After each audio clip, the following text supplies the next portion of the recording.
The story begins in the profound sky continent, in the floating cloud city. The Xiao clan, in the protagonist's first life. He is the only grandson of the Xiao clan's fifth elder, Xiao Che, 16 years old, and he thinks, today is the big day. I'm going to marry the #1 beauty in the entire floating cloud city. It feels like a dream. He, a little sad, lowers his head, lamenting, Xiao Qingye is not only beautiful, she is also talented. On the other hand, I am a useless person with damaged meridians since birth. She must be very reluctant to marry me. The scene shifts to another location in the Xiao mansion. Two young men meet. One of them, the grandson of the second elder, Xiao Yulong, hands over something stating, Brother Yulong, this is the assassin's heart powder, colorless and tasteless. Whoever drinks it will die, leaving no trace or clue. I guarantee you'll be satisfied. The other young man, the only son of the clan leader, Xiao Yulong, with a somber expression, replies, good work. Knowing this puts my mind at ease. He pours the poison into the container and watches a girl taking soup to the protagonist and questions, Xiao Linger, where are you going? Xiao Linger, the only daughter of the fifth elder, 15 years old, replies, huh? I'm going to little Che's room to give him a bowl of soup. The young man approaches her, intervening. Nonsense. Today is a day of celebration for brother Xiao Che, especially tonight. How can you give him just that? Come here. Hand this over. This medicinal supplement will help him a lot. She, confused, retorts, a medicinal supplement? Little Chi doesn't need it. He's healthy. The other young man yells, you don't understand anything about men. Don't worry. Do you think I would harm my little brother? He switches the containers, and she watches thoughtfully, asking, Xiao Yulong, why are you suddenly concerned about little Che? Xiao Yulong replies, what older brother wouldn't worry about his younger brother? Go quickly, otherwise the soup will get cold. She turns around, agreeing. All right. Xiao Yulong watches her leave, muttering, Xiao Che, don't blame this older brother for being cruel. He clenches his fist in anger, adding, you forced me to do this. With a completely somber expression, he thinks, Xiao Qingye is my woman. Only I can marry her. Not with trash like you, Xiao Che. The protagonist, taking the bowl of soup, asks, little aunt, is this? She explains, this is a special soup with some medicinal supplements. I don't know if you'll like the taste. The protagonist, with a smile on his face, states, if it's from little aunt, I'll like it. She closes her eyes, calling him, you little rascal. He starts drinking, and she, curious, watches, asking, how are you feeling? The protagonist starts sweating, and feeling something, comments, little aunt, I'm feeling a little dizzy. He faints, and she, worried, inquires, little Chi, what's happening? Don't scare me like that. The protagonist, drowsy, murmurs, sleepy, I want to sleep. He closes his eyes. The protagonist reincarnates in the azure cloud continent. A baby is shown crying. An old man walking by hears this and approaches the baby, picking him up and commenting, poor child, you were abandoned? We met, which means we have some affinity. Here the clouds are light and the wind is calm. The mountain is well lit and the waters are clear. From today onwards, your name will be Yunche. I want to accept you as my disciple. I will teach you everything about medicine so you can heal anyone in need. Will you be willing? The baby stops crying, watching the old man. He breaks into a big smile, and the old man concludes, seeing how happy you are, I think I already know your answer. From now on, we will be master and disciple, and we will be living together. The scene shifts to 24 years later, still in the azure cloud continent. The scene shows a pile of bloody bodies on the ground. Even a little lamb is gone. Someone walks around with blood dripping, thinking, die, all of you die. Let everything and everyone accompany my master's life. A crowd is shown. The protagonist observes, they caught up to me so fast. Well, then let's go there and end this all. He goes to the end of Cloud's cliff. Someone scolds him. Yunche, you don't deserve to be the holy doctor's disciple. He is shown at the edge of the cliff, and the people are watching him. One of them accuses, you really dare to use the sky poison pearl to spread poison, killing millions of living beings in the azure cloud continent? Don't think you'll escape this cliff alive. Today, the 7 sects, in the name of God, will get rid of the cause of such calamity. The protagonist, all wounded, with his hand on his chest, retorts, don't give me that. No one here is a stranger. You keep saying you're doing this in the name of God. Don't you get tired of it? He shows the pearl in his hand and states, I know what you want is this. The people shout, the sky poison pearl. A guy laughs and celebrates. He finally revealed it. Chasing him for these 3 whole days wasn't in vain. One of the pursuers yells, "Yunche, this is the #1 divine treasure of the Azure Cloud continent. You are not worthy of carrying it." Another orders, "Hurry up and hand over the sky poison pearl. Hand over the pearl." The protagonist solemnly argues, "My master saved countless lives. He always cared more about others than himself. However, to obtain the sky poison pearl, you caused his death." Irritated, he yells, "Even if you want the sky poison pearl, even knowing this, keep dreaming." He swallows the pearl and the people shout, "Bastard! You really dared to swallow the sky poison pearl?" Another threatens, "Yunche is courting death." They rush towards the protagonist, yelling. He, calming down, comments, "All right, it's no big deal. Let's kill him and get the pearl." The protagonist starts laughing like crazy and yells, "Even if I die, it won't be by your hands." He jumps off the cliff, and as he falls, the guy watches him falling, commenting, "This madman, he really dared to jump." The end of Cloud's cliff is the first of the 4 deadliest places. "He will definitely die," another assures. "It's too benevolent for him to die on this cliff," a third sentences. "It's a shame we didn't get the sky poison pearl," another laments. The protagonist, as he falls, closes his eyes. He thinks, "In this life of mine, I had no regrets." The pearl starts to shine, and he continues thinking, "Except for not avenging my master or finding my biological parents." The scene returns to the Xiao clan. The protagonist reincarnates back into his body, and his aunt calls him, Little Chi, wake up, don't scare me like that. Please, open your eyes." The protagonist opens his eyes and sits up while she continues. "Little Chi." The protagonist looks at his own hand, questioning, "What happened? Am I still alive?" She jumps, grabbing him and celebrating, "Thank goodness, thank God, you finally woke up, Little Chi." The protagonist watches her, thinking, "I'm not dead." He, a little flushed, asks, "Thinking about it, kitten? Who are you?" She yells, "I'm your little aunt Xiaolingxi. Little Che, how can you forget me?" The protagonist's jaw drops, thinking, "Some memories suddenly surfaced. Little aunt?"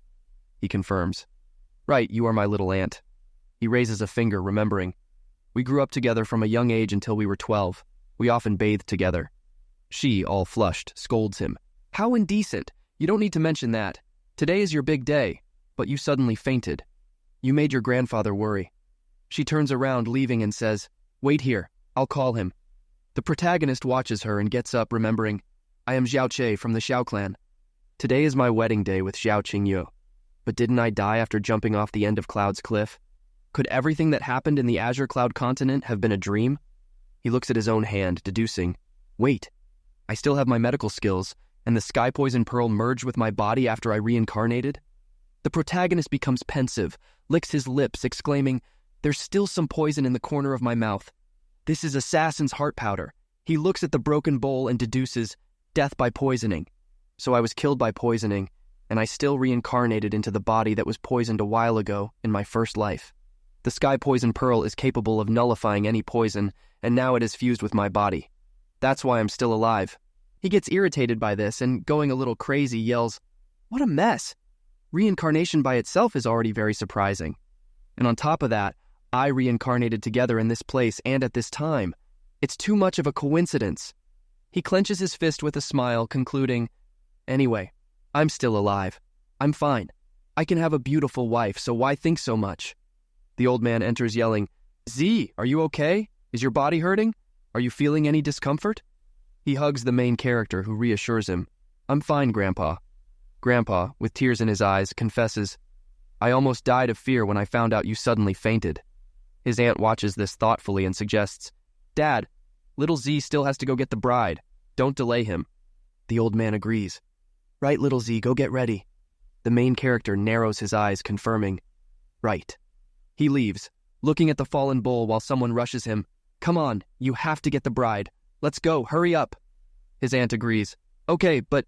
She remembers the broken bowl and comments, "Ah, no, I forgot to clean that up."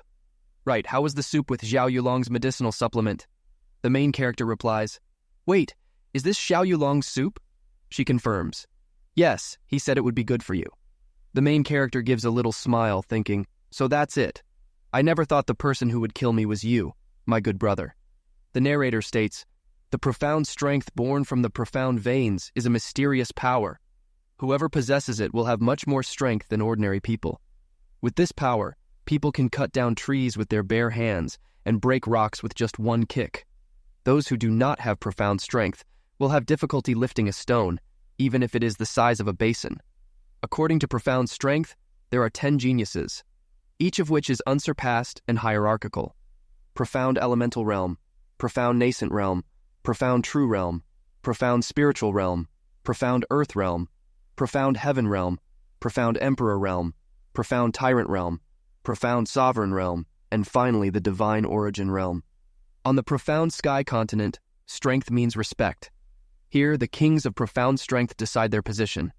The strong are praised and admired, the weak are intimidated and humiliated. The scene returns to Floating Cloud City. A group of people are gossiping. One of them asks, "Hey, did you hear about Xiao Shi from the Xiao clan?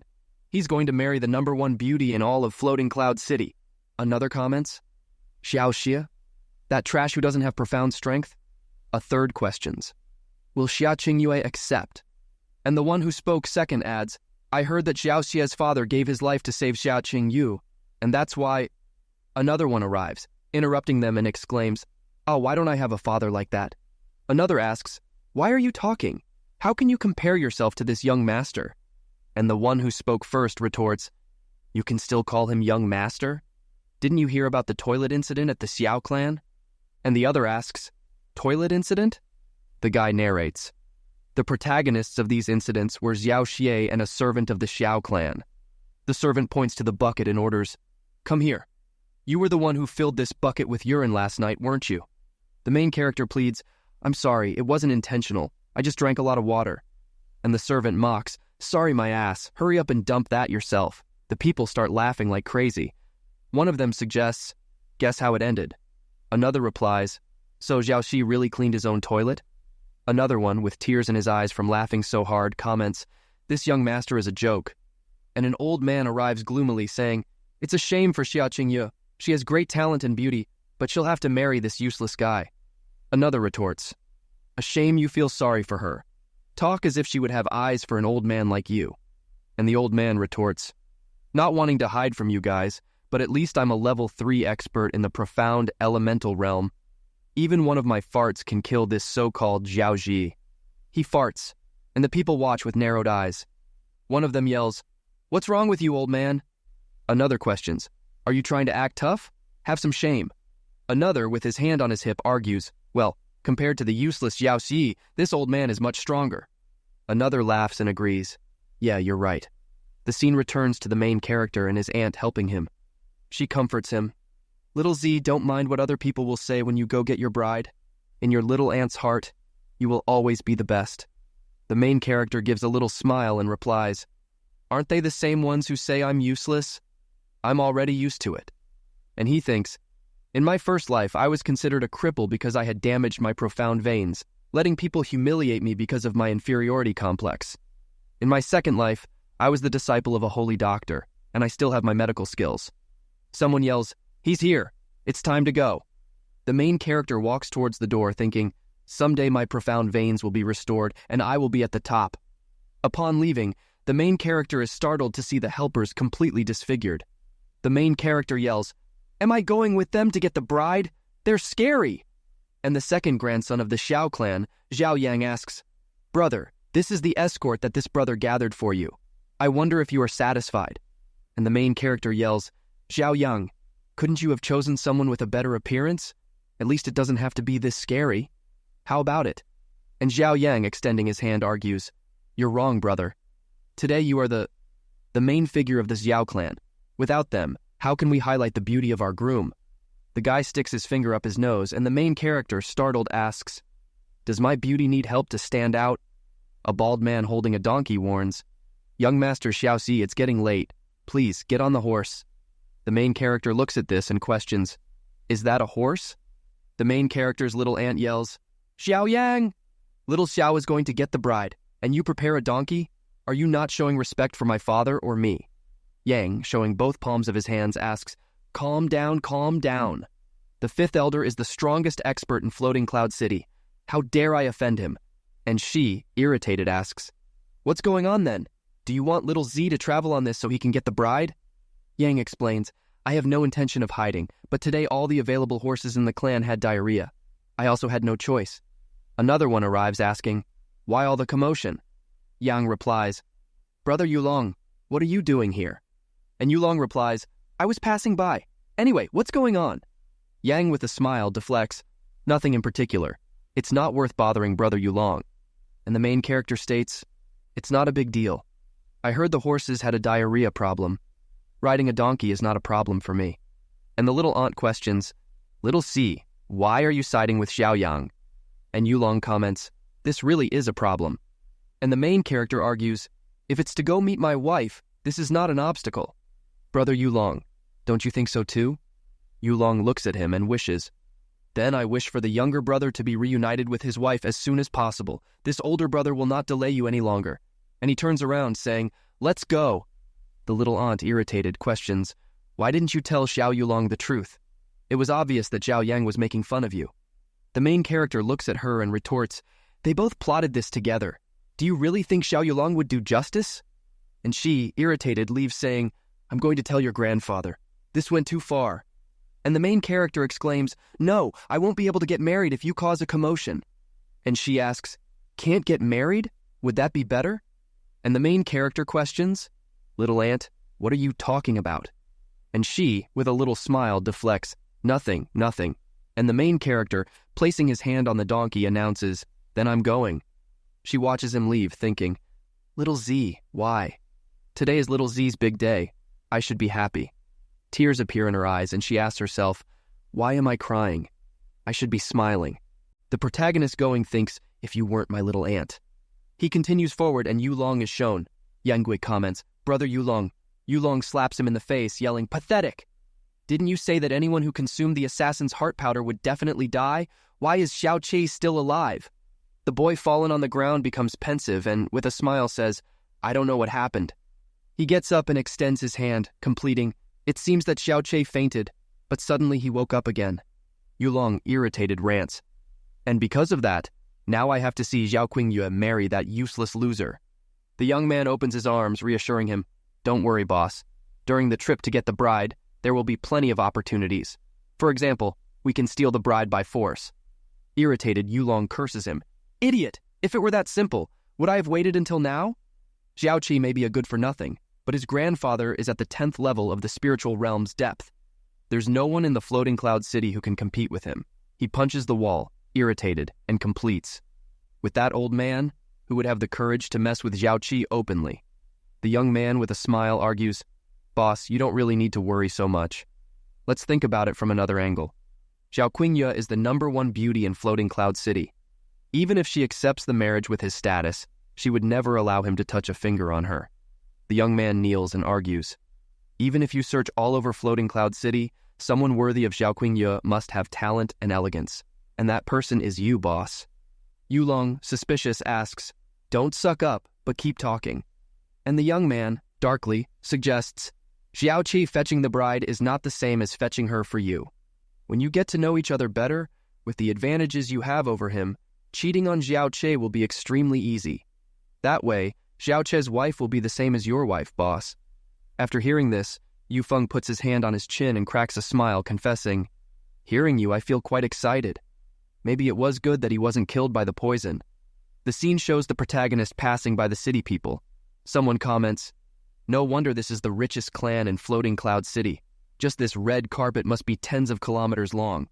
Someone watching asks, is that Xiao Qi? Did that guy really come riding a donkey? Others make fun, commenting, actually that fits his identity as a young master banana. The protagonist gives them a thumbs up and a mocking smile. Riding a donkey, I can fetch the most beautiful woman in Floating Cloud City as my bride. Why don't you try to get one? The guys get irritated and yell, Xiao Qi, you're a scum who doesn't possess deep strength in this loot. Besides being handsome and having a rich family, what else do you have over me? The protagonist extends his hand with a smile, mocking, oh, I'm so scared, and yells, Godzi, Erdan, is there anyone who wants to fight me? The guys get irritated, asking, who? What? Two crazy guys are shown coming at them. He yells, mess with the young master and see what happens. How dare you bother the young master? Go through me first. The guy looks at him completely frightened. The guy's breath goes over them and they yell, threatening, "You're going to pay for this, so you learn to never do anything like that again." Did you really think that we, the Godon brothers, are easy to deal with? The guys fall to the ground, starting to vomit. One of them raises his hand, pleading, "Brave warriors, please stop." The protagonist pouts and continues, mocking, "This young master has lived 2 lives. Do you really think I can't handle you?"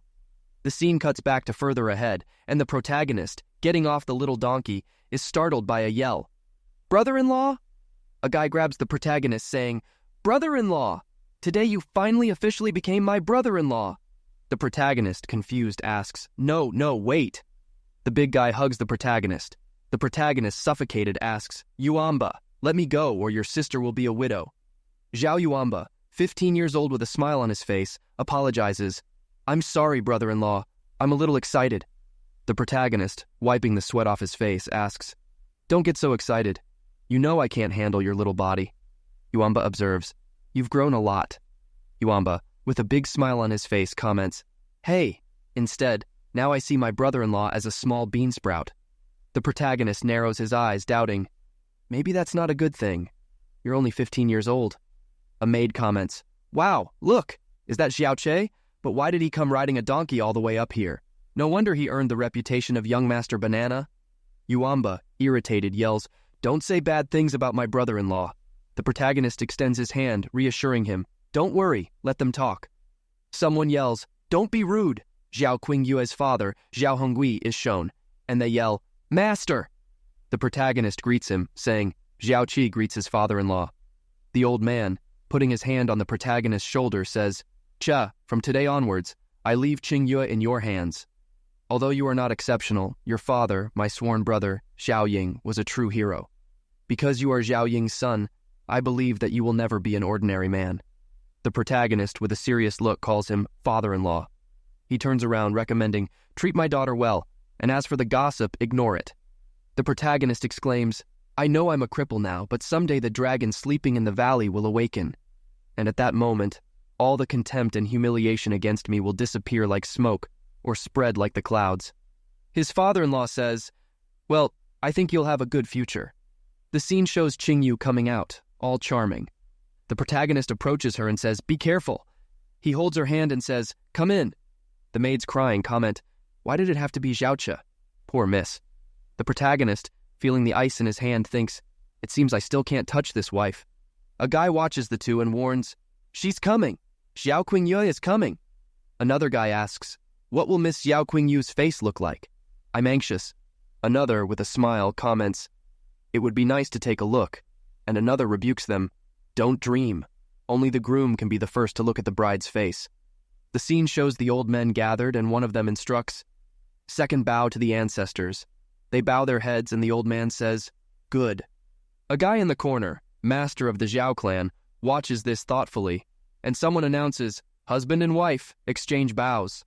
The two exchange bows, and one of the guys, gritting his teeth, complains, "There are so many disciples of the Xiao clan, but she preferred to marry a waste, a useless guy like that."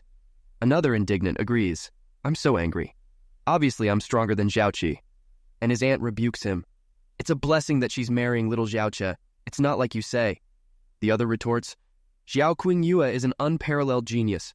Can Xiaoqi be compared to her? The #1 beauty and the #1 useless. Both are #1. Thinking about it that way, they even match." She gets irritated. The scene shows the protagonist and the bride. A bald man stands up and congratulates, "Fifth elder, you've gained an excellent second-degree daughter-in-law. Congratulations." Another comments, "Xiaoche is really lucky." The fifth elder, "Thanks. Thank you for your appreciation. Have some wine at the banquet." And the bald old man says goodbye. "I have to go back and take care of my grandson. My presence has already been remarkable, and the wine is not necessary." The fifth elder becomes somber, and the other cracks a smile and says, "I also have something to do. I'll take my leave here." Another also withdraws. Hey, then I'll go too." And the old man yells, "Enough! At Che's wedding, you don't even drink a glass of wedding wine? You're being disrespectful to me." The bald old man stares at the other old man and yells, "Think carefully, Zhao Li. After you die, who will take care of your useless grandson? Will it be the Zhao clan?" The old man is startled by this, and the protagonist gets irritated. The old woman arrives, calming everyone down. Calm down. The bride and groom will go to the bridal chamber first. The protagonist enters the room and she comments, your grandfather being bullied was very difficult for you, right? The protagonist becomes pensive and, with a smile, says, first, remove this crown. It seems a little heavy. You're my wife after all, but don't hurt your neck. She takes it off and looks at the protagonist. Blushing, he says, truly your reputation precedes you. And she comments, your emotional transformation is quite rapid. It seems the rumors about you being a weakling are lies. It appears you are handling all these humiliations quite well. And the protagonist, with a smile, says, my damaged vein is a fact. I am destined to belong to the weak. Is there any difference between enduring all this or not? She quickly lunges at him and he is startled, being struck in the chest. He yells, what? The crystal on the protagonist's chest cracks and she states, you weren't born with the profound damaged veins. In truth, they were destroyed. The protagonist exclaims, what did you say?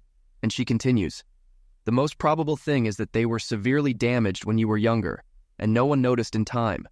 And at this point, there's no possibility of restoration. The protagonist becomes pensive, and picking up a crystal, he says, this might not necessarily be true. Regarding this, if I'm not mistaken, within the floating cloud city, there's no ice technique. And she interrupts him. Art of the frozen cloud. The protagonist exclaims, frozen cloud of Asgard? One of the 4 main sects within the Blue Wind Empire? And she closes her eyes, adding, until now only my father knew about this.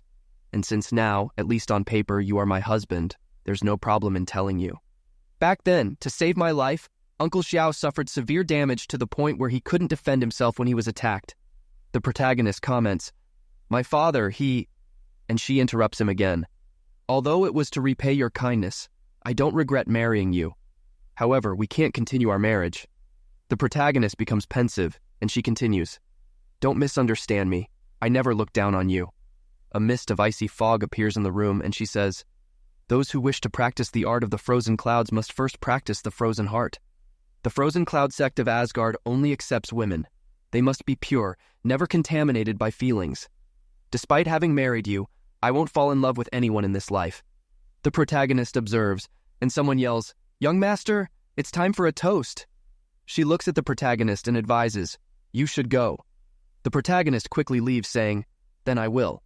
The scene shows a woman appearing. She is from the frozen cloud sect of Asgard, Chu Yueli. Chu Yueli says, Qing Yue, did you do what you desired? It's time to return to the frozen cloud sect of Asgard. And she requests, I ask that you give me a month.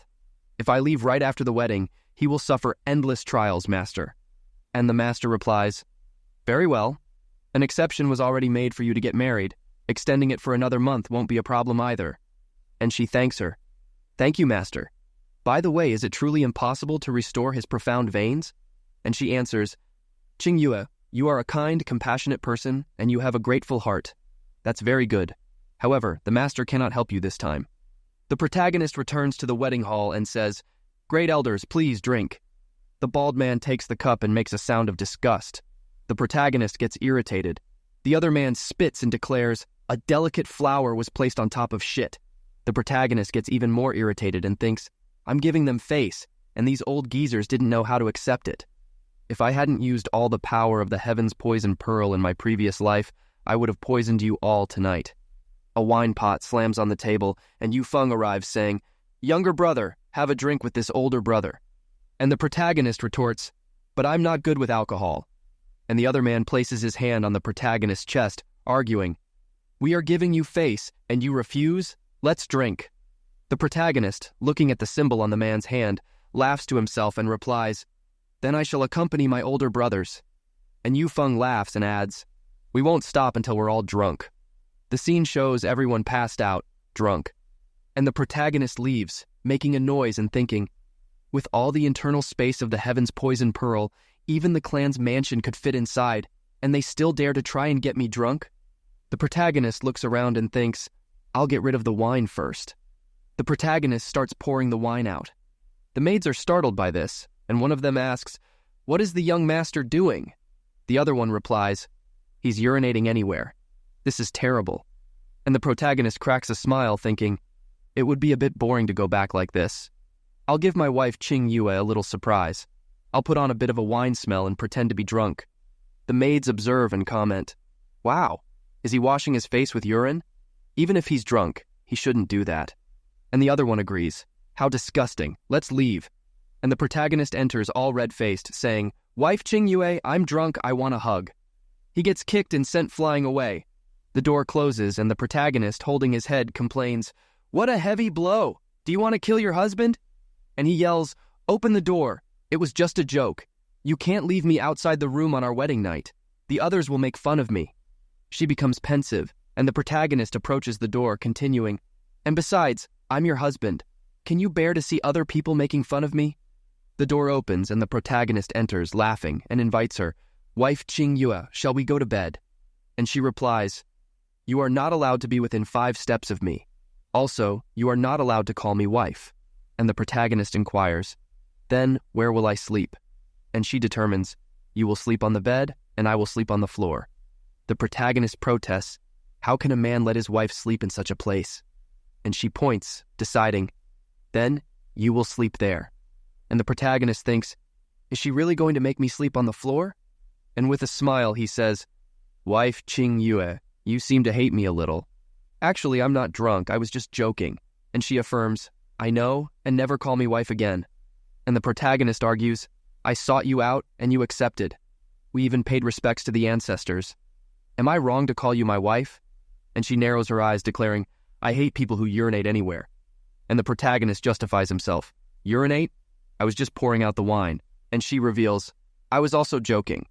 The protagonist briefly becomes pensive and irritated. He leaves, saying, I married a wife who refuses to share a bed with me.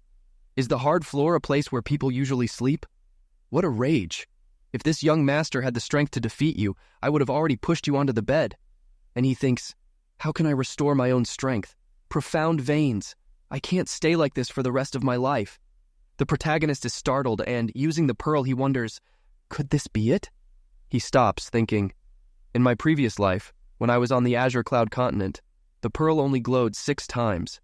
Every time it glowed, it meant there was a rare treasure nearby. In the backyard, the protagonist observes the place and mutters, Strange. I certainly followed the direction of the heaven's poison pearl. How can there be nothing here? He becomes pensive and places his hand on a plant which is revealed. Startled, he exclaims, An illusion in the form of concealment?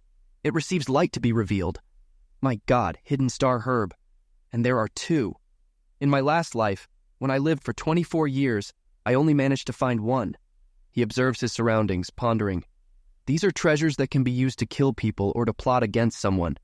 With them, I can do whatever I want. I must avoid being seen by others. Well, I'll store them in the heaven's poison pearl. He uses his power to store them. Suddenly, he gets startled. What is that? He gets closer and thinks, Could it be another treasure? But the heaven's poison pearl didn't react. It seems to be a person. She's lying on the grass without moving. Is she unconscious, or is she dead? It's a girl. He is startled, murmuring, A girl! He becomes pensive and asks, Little girl, what happened to you? He squeezes her and pinches her cheek. His hand becomes filled with poison, and he exclaims, Poison! He starts yelling, but the pearl starts taking effect, and he thinks, Holy heavens! What a terrifying poison! After using the pearl, the poison disappears, and he observes her, gritting his teeth and thinking, It's a good thing the heaven's poison pearl can neutralize any poison. Otherwise, I would be dead right now. But who is this little girl? Why was she poisoned with such a horrible poison? Just now, if the heaven's poison pearl had been a little slower, I would have died. She holds the protagonist's hand and whispers, Sky poison pearl. The protagonist is surprised, exclaiming, You know the sky poison pearl? She bites his finger and he yells, Little girl, no!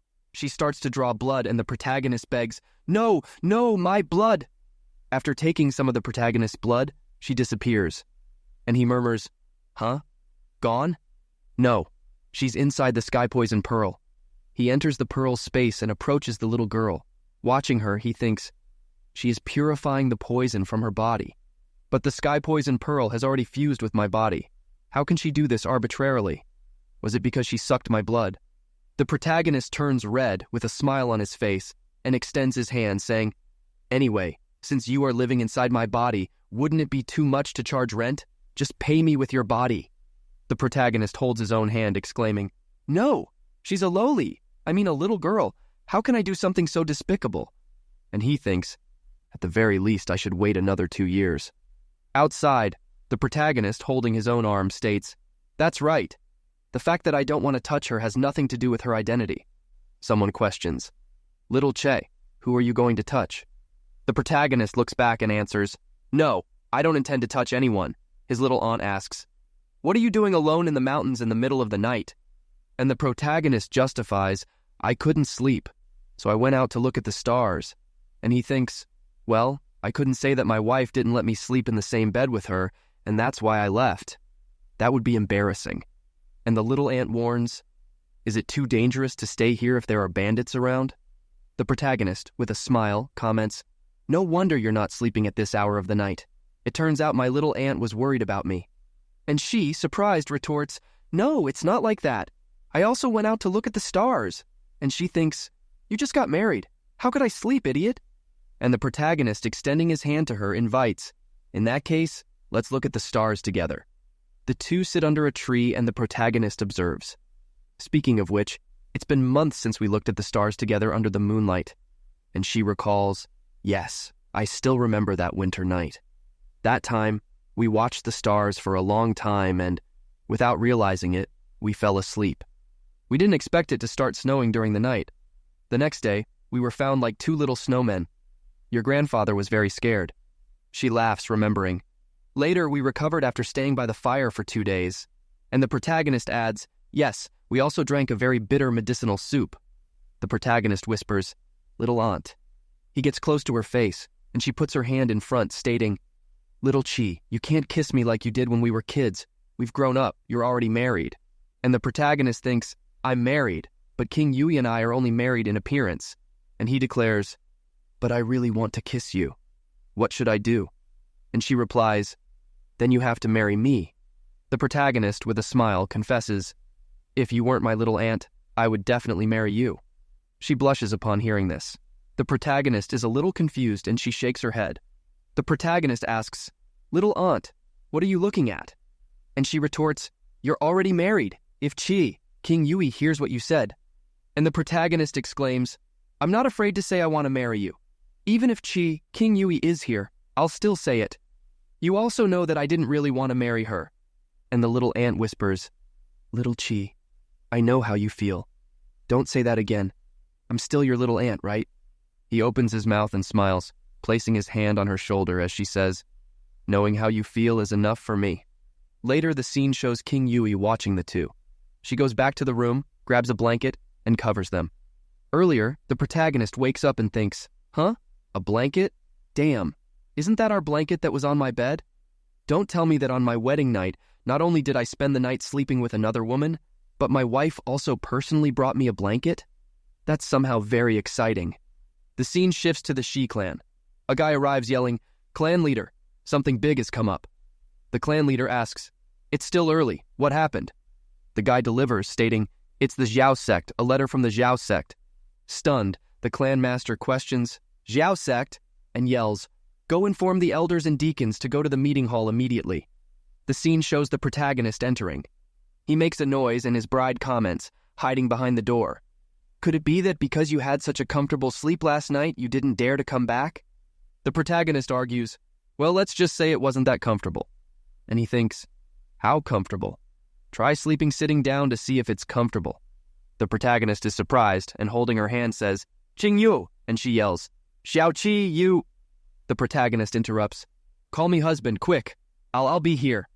The old man speaks, "Sai, you woke up early." And he wishes, "Good morning, Grandpa." She adds, "Qing Yu and her husband wish Grandpa a good morning." The old man observes, "Seeing you two getting along so well, I feel relieved." The protagonist laughs and she thinks, "This guy definitely did that on purpose." A yell echoes, "Fifth elder, please, by order of the leader, go to the main hall immediately. There are important events to discuss." The old man warns, "It seems like something urgent, and I'll go first." The protagonist, with a smile, asks, "Be careful, Grandpa." And with sweat on his face, he thinks, "Why am I feeling a murderous aura?" He jumps away from her and justifies, "Qing Yu, my wife, I only held your hand to make my grandfather happy. There's no other meaning to it." And she warns, "Next time you dare to touch my body, I certainly won't be gentle." The protagonist exclaims, "Hey, you're exaggerating. I only held your hands." Not to mention that we're officially married. Not only do I have the right to hold your hands, but I can touch anywhere else. And it would be normal. She angrily retorts, "You still wanted to touch somewhere else?" The protagonist confirms, "Of course, if there's no physical communication between us, we'll have spiritual friction." An aura appears, and he observes, "Wait a minute, why am I feeling a little cold?" Her aura explodes, and the protagonist, dumbfounded, backs away.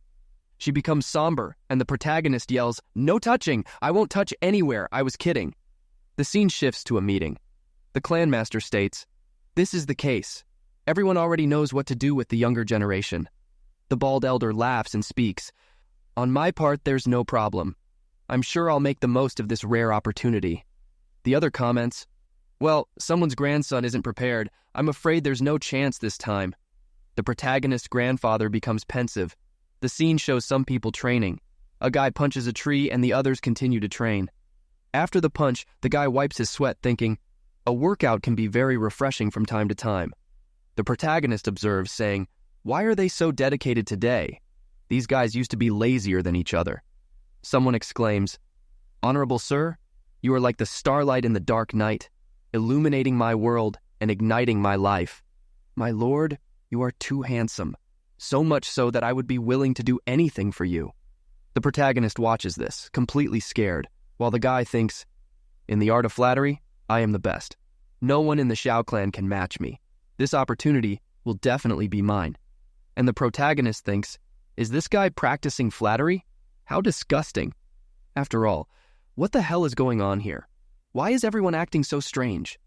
The protagonist's grandfather arrives and the protagonist asks, "Grandpa, what's going on? You don't look very happy." And he reveals, "A big event.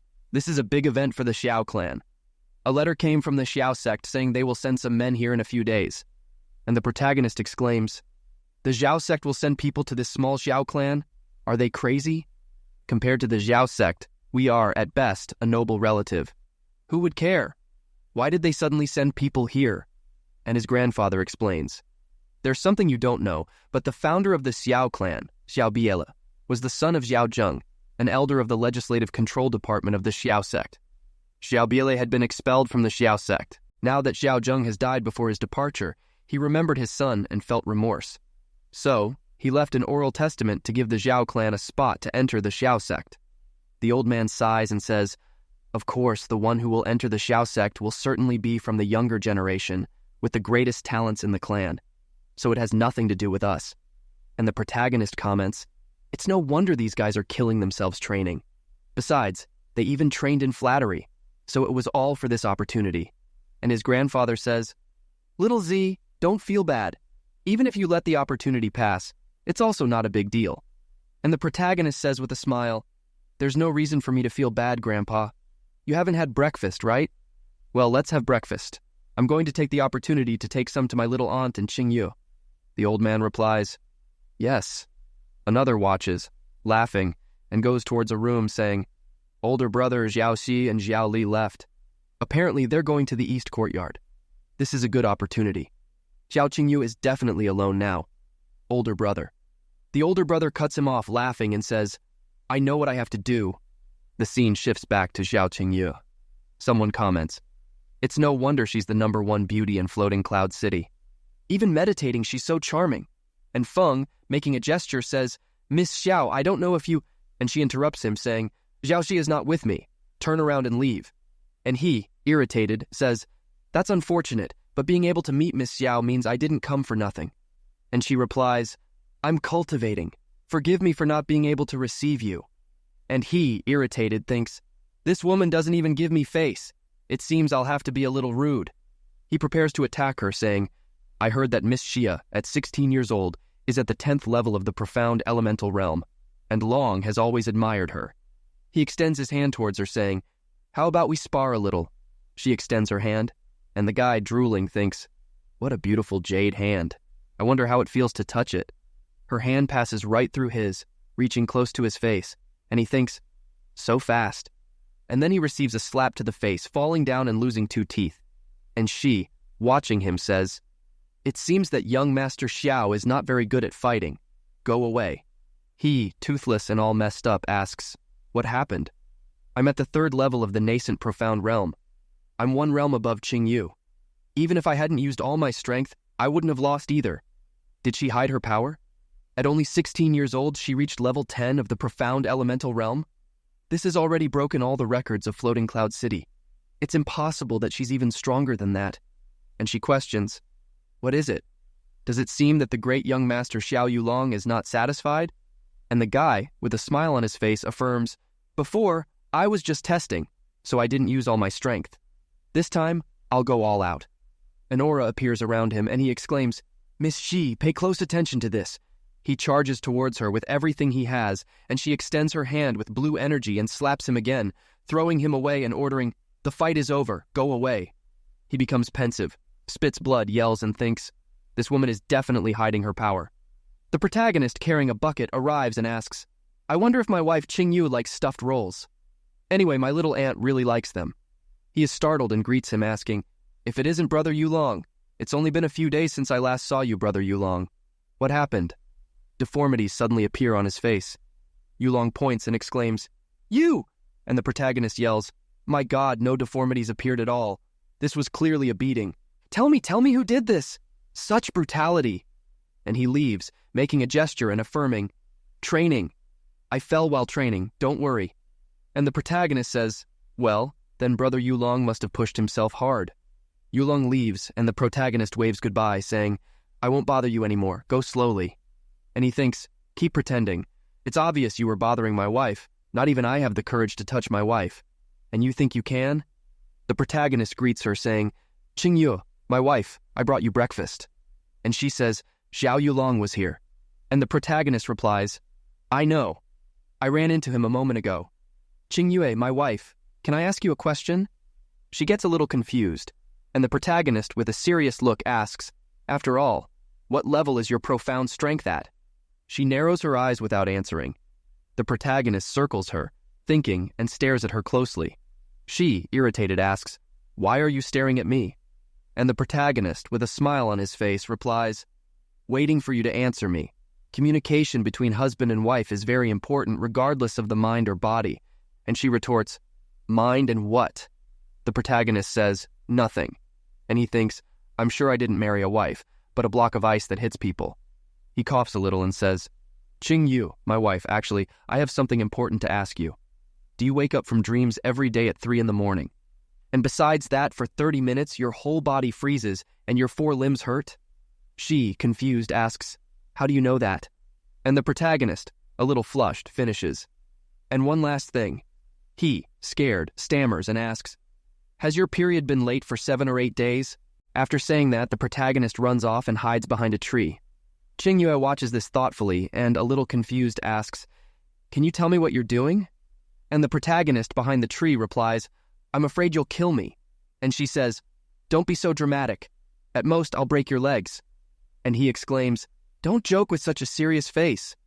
Just now, you really beat up Xiao Yulong badly. It was very scary. She closes her eyes, saying, come closer, I won't beat you up. After all, everything you said before is correct. However, how did you know that? And the protagonist declares, by your pulse. And she inquires, the pulse? And the protagonist points to himself with a smile, saying, can't you guess, right? I'll tell you then. The truth is, I'm a god in medicine. She, in disbelief, retorts, but I don't remember letting you take my pulse like you did. And the protagonist, with a smile, confesses, it was just now.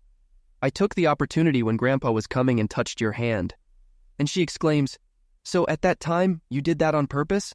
The protagonist, with a little smile, replies, no, don't worry about the little details. And thinks, I accidentally let it slip. And she states, since you like touching hands and taking pulses, go look for your little aunt. And the protagonist exclaims, I'm not kidding with you. This thing of yours is a very serious illness, and the problem is with your sect. That is, the secret art of the frozen cloud of Asgard that you cultivate. And she, enraged, yells, shut up! An aura of ice emerges, and she puts her hand on the protagonist's neck, yelling, if you continue to say words like that, I will not be kind to you. And the protagonist provokes, oh, really? And if I keep talking? She gets irritated, and the protagonist smiles, saying, I can tolerate your usual rejection of me. but I will not allow my wife to live a third less than normal people because of her illness. She is astonished, and the protagonist explains, in general, the stronger the profound strength, the longer the lifespan. But according to my diagnosis, among those with the same level of profound strength, you of the frozen cloud of Asgard have a life expectancy reduced by at least a third. And that happens because of the cultivation of the frozen cloud of Asgard. What I said is correct or not? She removes her hand from the protagonist's neck, confirming, what you said is correct. So? He gives a thumbs up and, with a smile on his face, suggests, so go back to the room and sit with your husband for some adjustments to you personally. And she, irritated, exclaims, I really want to hit you. The scene returns to the room. The protagonist picks up a small box and she argues, this involves important issues. I don't believe what you said. And the protagonist counters, what I said is a secret related to the survival of the frozen cloud of Asgard fairies. And of course, almost no one knows. And she questions, so how do you intend to adjust my profound strength? And the protagonist shows the needles, replying, with this. And she, surprised, observes, silver needles? And thinks, acupuncture is extremely demanding in mastery. It requires at least 10 years to obtain basic mastery and tens of years for complete mastery. He's clearly only 16 years old, and yet his handling is so natural and skillful. Acupuncture is extremely demanding in mastery. It requires at least 10 years to obtain basic mastery and tens of years for complete mastery. It's like he really is the god of medicine. The protagonist says, Qingyue, my wife, instead of my face, I think you should pay more attention to your pulse. She is startled, looking at the needle on her wrist, and thinks, I just got distracted for a moment, and, even so, I didn't notice. Wasn't he an ordinary person with damaged deep veins? The protagonist instructs, relax your hands, breathe steadily, and don't use your profound strength. The protagonist continues to add needles, and she, observing, asks, but what the hell is this? A mist of ice begins to come out of the needles, and she thinks, suddenly my hands feel much lighter. And the protagonist comments, the congested cold energy has been released. Of course, it's much more comfortable for you. It's a shame you won't let me make deeper adjustments. Otherwise, I can allow the speed of your cultivation of the frozen cloud of Asgard arts to be increased by 30%. She exclaims, 30%? Impossible! If you really have this ability, you will undoubtedly cause chaos in the world. And the protagonist, with a smile, retorts, true or not, you'll find out if we test it, right? Why are you believing me now? And he holds out his hand, asking, Qingyue, my wife, please take off your clothes. The protagonist appears with a bump on his head, and she exclaims, what did you say? Say it again. I didn't hear you right.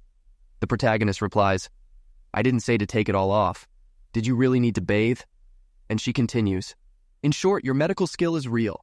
It's hard to imagine that at your age, you possess such extraordinary skill in medicinal techniques. The protagonist states, it was all thanks to my master.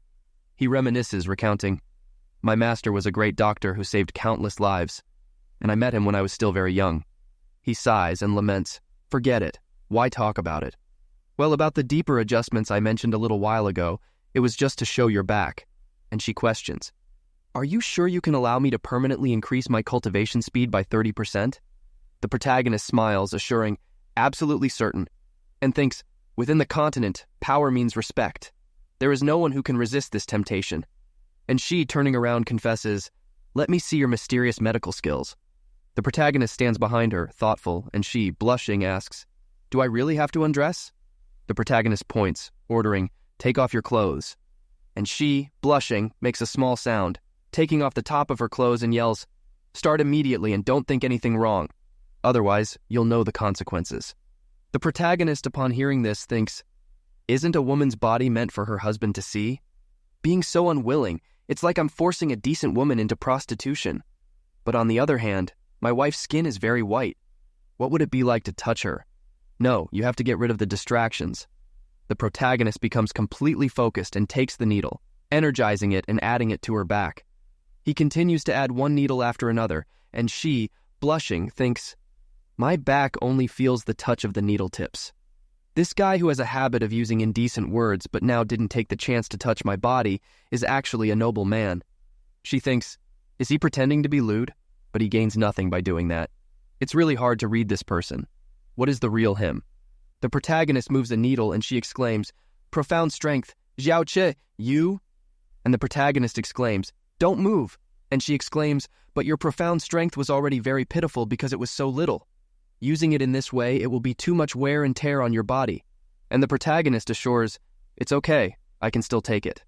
He continues to charge the energy into the needle and add it to her body and thinks, "It's not just my profound strength, but also the purifying power of the pearl. The 30th needle. Damn, I didn't expect that recanalizing the profound would be so draining. Pretending to be strong, even holding back tears, I need to pretend until the end." And she observes, thinking. Her movements have become much slower. The protagonist, all sweaty, thinks, "There are still 24 needles. I need to endure." A period later, the protagonist is shown sighing and saying, "I didn't fool you."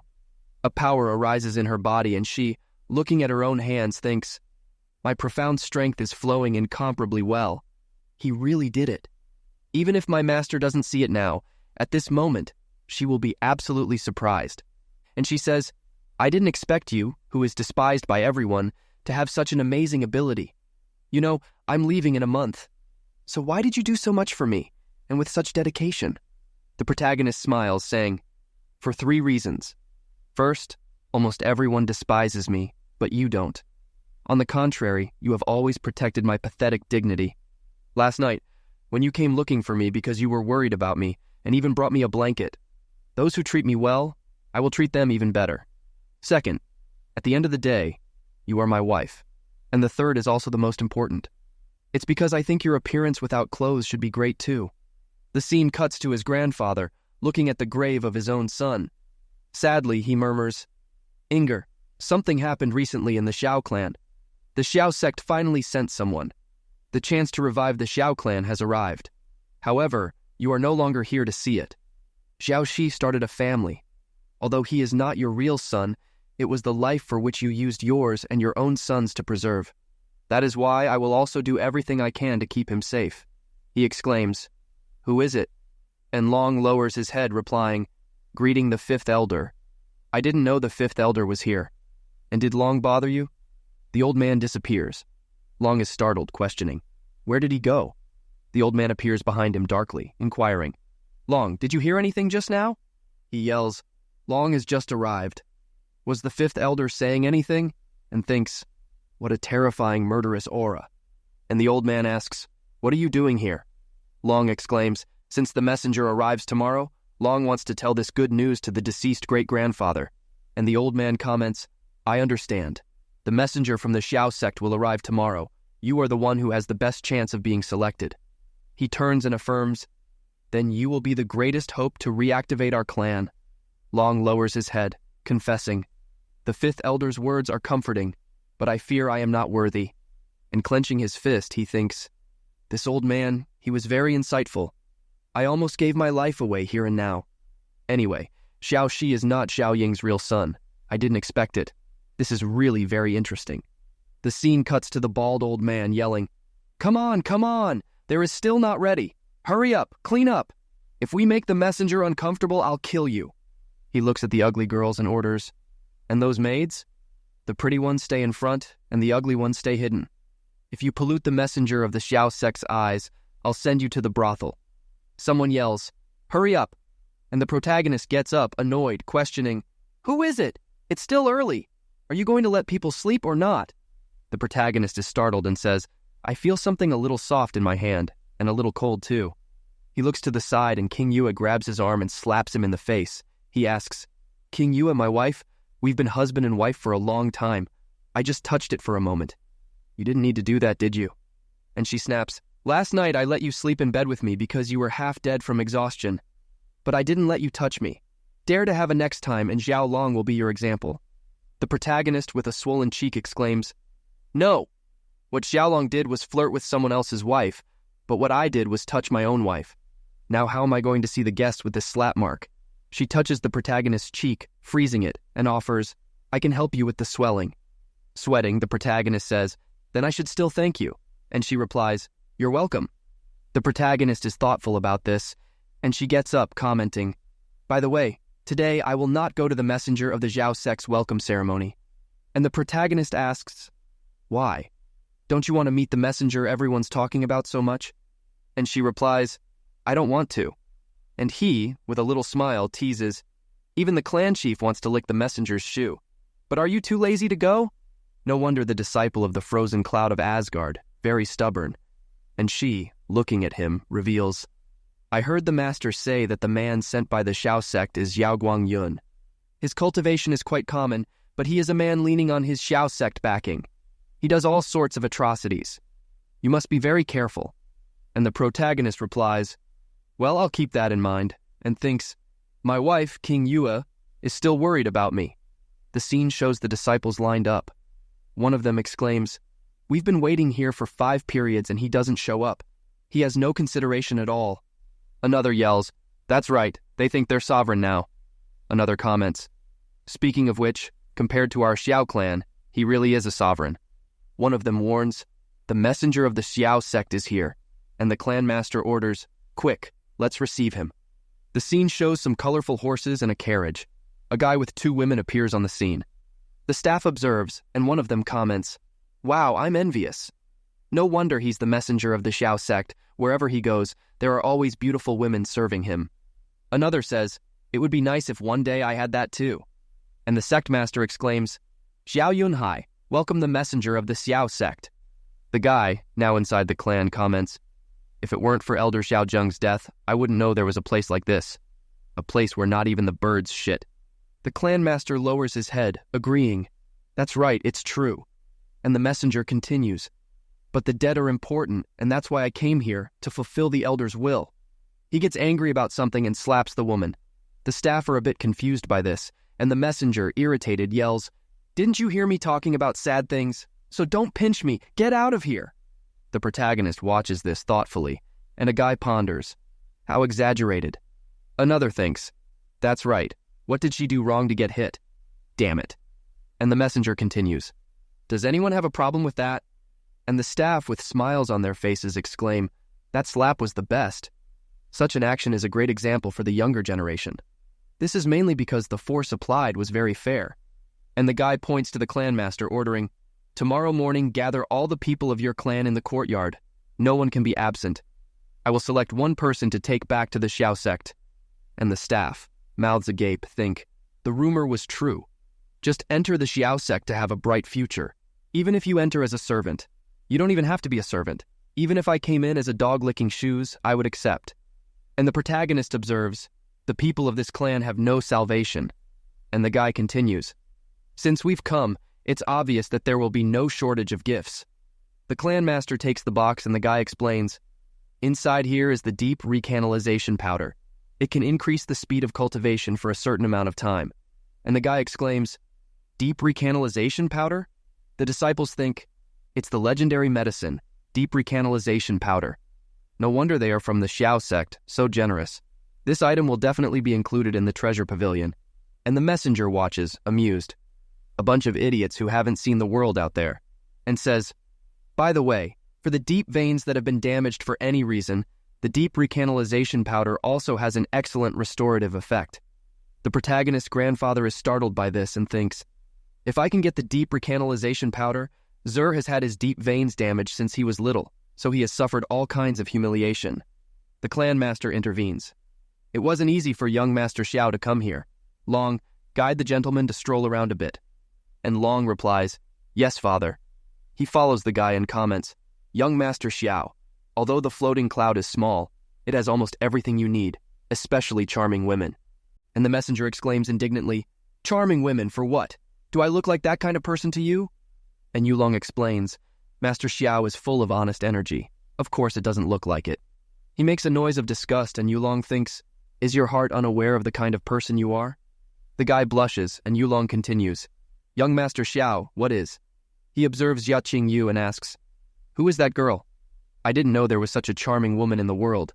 And Yulong replies, her name is Jia Qingyu, and 3 days ago she married a member of our Xiao clan who, in reality, is trash with damaged deep veins.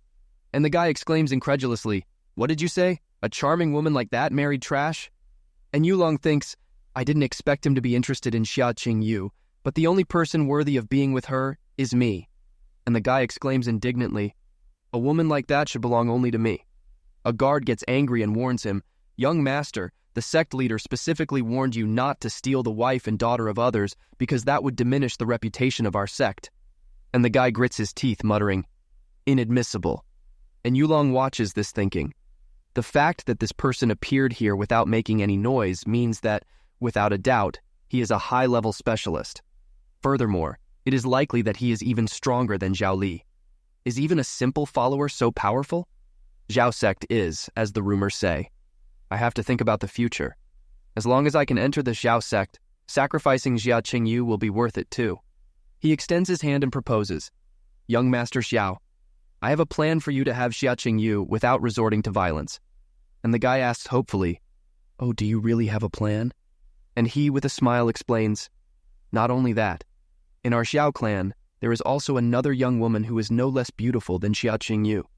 And the guy asks curiously, A young woman who is on the same level as Jia Qingyu? Who is she? And Yulong replies, The daughter of the fifth elder of the Xiao clan, Xiao Linqi. As for her, it will be much easier to get her. Young Master Xiao just has to want me to guarantee I'll get her for you. The scene cuts to the little aunt and she comments, Dad, have you seen the new people from the Xiao sect? Are they very powerful? And the old man replies, They are truly unfathomable. However, try not to leave the house too much. That Xiao Guangyun who is in charge is not a good thing. And she asks, Dad, you seem bothered. Is it because of that Xiao Guangyun? And the old man clarifies, The representatives of the Xiao sect brought a gift called deep recanalization powder. They say it has a great repairing effect for damaged deep veins. And she exclaims, Really? Can it repair deep veins? Seriously? And the old man ponders, It's hard to say if it has that effect, but the clan chief sees this deep recanalization powder as a treasure of great importance. So I definitely wouldn't dare use it on T. And she exclaims, How can he do this? Obviously, little T is the one who needs this powder the most. And the old man argues, Ultimately, the decision is his, and T has no talent whatsoever. She hangs her head, muttering, Nonsense, little T is not like that. After that, she changes clothes and stealthily goes to the place that is guarded, and someone appears behind her. She is startled and lets out a dad, and he, with narrowed eyes, scolds her. You were going to steal the recanalization powder, right? And she tries to explain, Dad, And he cuts her off, yelling, How dare you? Do you know how dangerous this is? The recanalization powder is a gift from the Xiao sect. If discovered, the Xiao sect will punish you. No one in the entire floating cloud city will be able to save you. And she argues, I know that, but little T's condition is deplorable. Having his deep veins damaged makes him despised by everyone. He has a good heart, so why? And she exclaims, Every time I see him interfering for little T, you have no idea how hard it is for me. As long as little T's deep veins are repaired, even if I act like a thief and get punished for it, I'll still be willing. The old man is moved by this and scratching her head consoles her. I know what you think, but if something happens to you in the future, who will take care of little T? And she is startled thinking, It's true. If I don't succeed and I get caught, what will become of little T? And the old man with a smile assures, I will do my best to get the deep recanalization powder, so go back to your room and rest. She, sadly, apologizes. I'm sorry, Dad. I did something stupid. I promise you I won't try to steal the recanalization powder again. The scene cuts to the next day. The protagonist questions, Qingyu, my wife, what happened to the matter we discussed last night? And she replies, What matter did we discuss last night? And the protagonist exclaims, Don't play! How can you forget something so important? His aunt arrives calling, Little T, come on, we're here. And the protagonist speaks, Oh, little aunt. He greets her by saying, Hello, Grandpa. And Qingyu greets him, Greet Grandpa. The old man strokes his beard, saying, Well, and the clan master yells, Silence! Everyone in position! Now we will ask the messenger from the Xiao sect to give us a few words. And the messenger begins. Apparently, everyone is here. I believe you all already know why I have come here and also my identity. You should be aware that for me to stoop and come to this small place is an honor for you. Since the founder of the Xiao clan, before our Xiao sect, is nothing more than an insignificant worm. The people are startled, and the clan master extends his hand with a smile, greeting, What young Master Xiao said is correct. Your coming here is a true honor for us. The protagonist, irritated, thinks, This idiot! Even our ancestor was humiliated and he still dares to laugh. The little aunt exclaims, I'm so angry. He is the clan leader. How can he be so shameless? The messenger intervenes, declaring, "According to the last wish of Elder Xiao Zheng, I will select one of you and take him with me to the Xiao sect.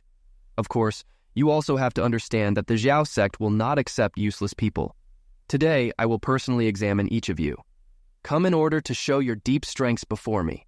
I will select only the most talented person. By the way, the gift I brought with me on this trip will be given as a reward to the chosen one. Xiao clan leader, bring the deep recanalization powder." The leader, sweating, stammers, but, the messenger cuts him off, ordering, "Xiao clan leader, hurry up and bring it. Or are you unwilling to hand over the deep recanalization powder?" The clan leader starts to stammer and kneels, confessing, "I deserve to die." This morning, the deep channeling powder left in the medicine chamber suddenly disappeared. The elders, surprised, question, "What?" And the old man thinks, "Deep recanalization powder?" The little ant panics, claiming, "Dad, it wasn't me." The messenger slams his hand on the table indignantly. "What? You mean the deep recanalization powder was stolen? Who was it? Who dared to steal the gift brought by the Xiao sect?" The protagonist thinks, with Xiao Yunhai's cautious personality, it's not possible that he would make such a mistake. Moreover, this anger from Xiao Yulong is obviously an act. The messenger continues accusing, "Yesterday, when I showed the deep recanalization powder, there were only clan members around. I don't think you're stupid enough to spread the word about this to everyone, so I'm sure the thief must be someone from the Xiao clan." The clan master argues, "Young Master Xiao is right. However, the person in charge of the medicine chamber, Xiao Gu, is already close to 70 years old. Stealing the deep recanalization powder will be of no use to him. The suspect must be someone else." The protagonist thinks, Xiao Yunhai's expression is also fake. What are these two up to? The messenger asks, "Xiao clan leader, was the deep recanalization powder stolen along with the box, right?" The leader confirms, "Yes, they were stolen together." The messenger, with an air of triumph, reveals, "Great! In the box containing the deep recanalization powder, there is a mark of our Xiao sect's unique deep power, the eagle mark. Just activate it with our Xiao sect's unique deep power, and then we can sense the location of the eagle mark." The people agree, stating yes. He orders a subordinate, "Have Xiao Ju search." Xiao Ju makes a power appear and points, "Over there." He jumps and the messenger announces, "It seems we have already found them." The clan master, with a big smile, declares, "I have to see who dared to do something so vile. When we find the thief, I will hand him over to young Master Xiao to apply the punishment. I ask that young Master Xiao not be gentle." Xiao, slightly blushing, thinks, "Of course I'm going to punish her. And of course she will be punished in bed." The subordinate returns, informing, "Young Master Xiao, I found it. It was in courtyard 66 under the owner's pillow." The old man is startled, and the protagonist exclaims, "In courtyard 66? The ant soberly inquires, "How could it have appeared in my room? It wasn't me. I'm not a thief." The messenger observes her, thinking, "What a beautiful woman." What Xiao Yulong said is true. This Xiao Lingxi's appearance is definitely not inferior to Xia Qinyu's. With a smile, he extends his hand, shouting, "Men, tie her up and take her to my room. This beauty, this thief, will certainly receive a severe punishment." The protagonist watches this, thinking, "This guy. From the beginning, his goal was my little ant." One of the clan guys arrives laughing and blurts out, "I didn't expect the thief to be you. You provoked Master Xiao's wrath. Now you will go through a lot. Don't blame me. Tie her up." She murmurs, "I didn't do it." The old man yells, "Stop, all of you." He uses a power, and the clan master exclaims, "Xiao Li! What disrespect in front of young Master Xiao! You have limits." Master Xiao's subordinate, letting out a laugh, retorts, "What? Are you questioning young Master's decision?" Xiao Li Ya thinks, "How strong! This person is unfathomable. I must calm down. Acting with anger will only make things worse," and argues, "Young Master Xiao, Ji Er is a kind-hearted girl. All of this is certainly some misunderstanding. I beg for a fair investigation from young Master Xiao."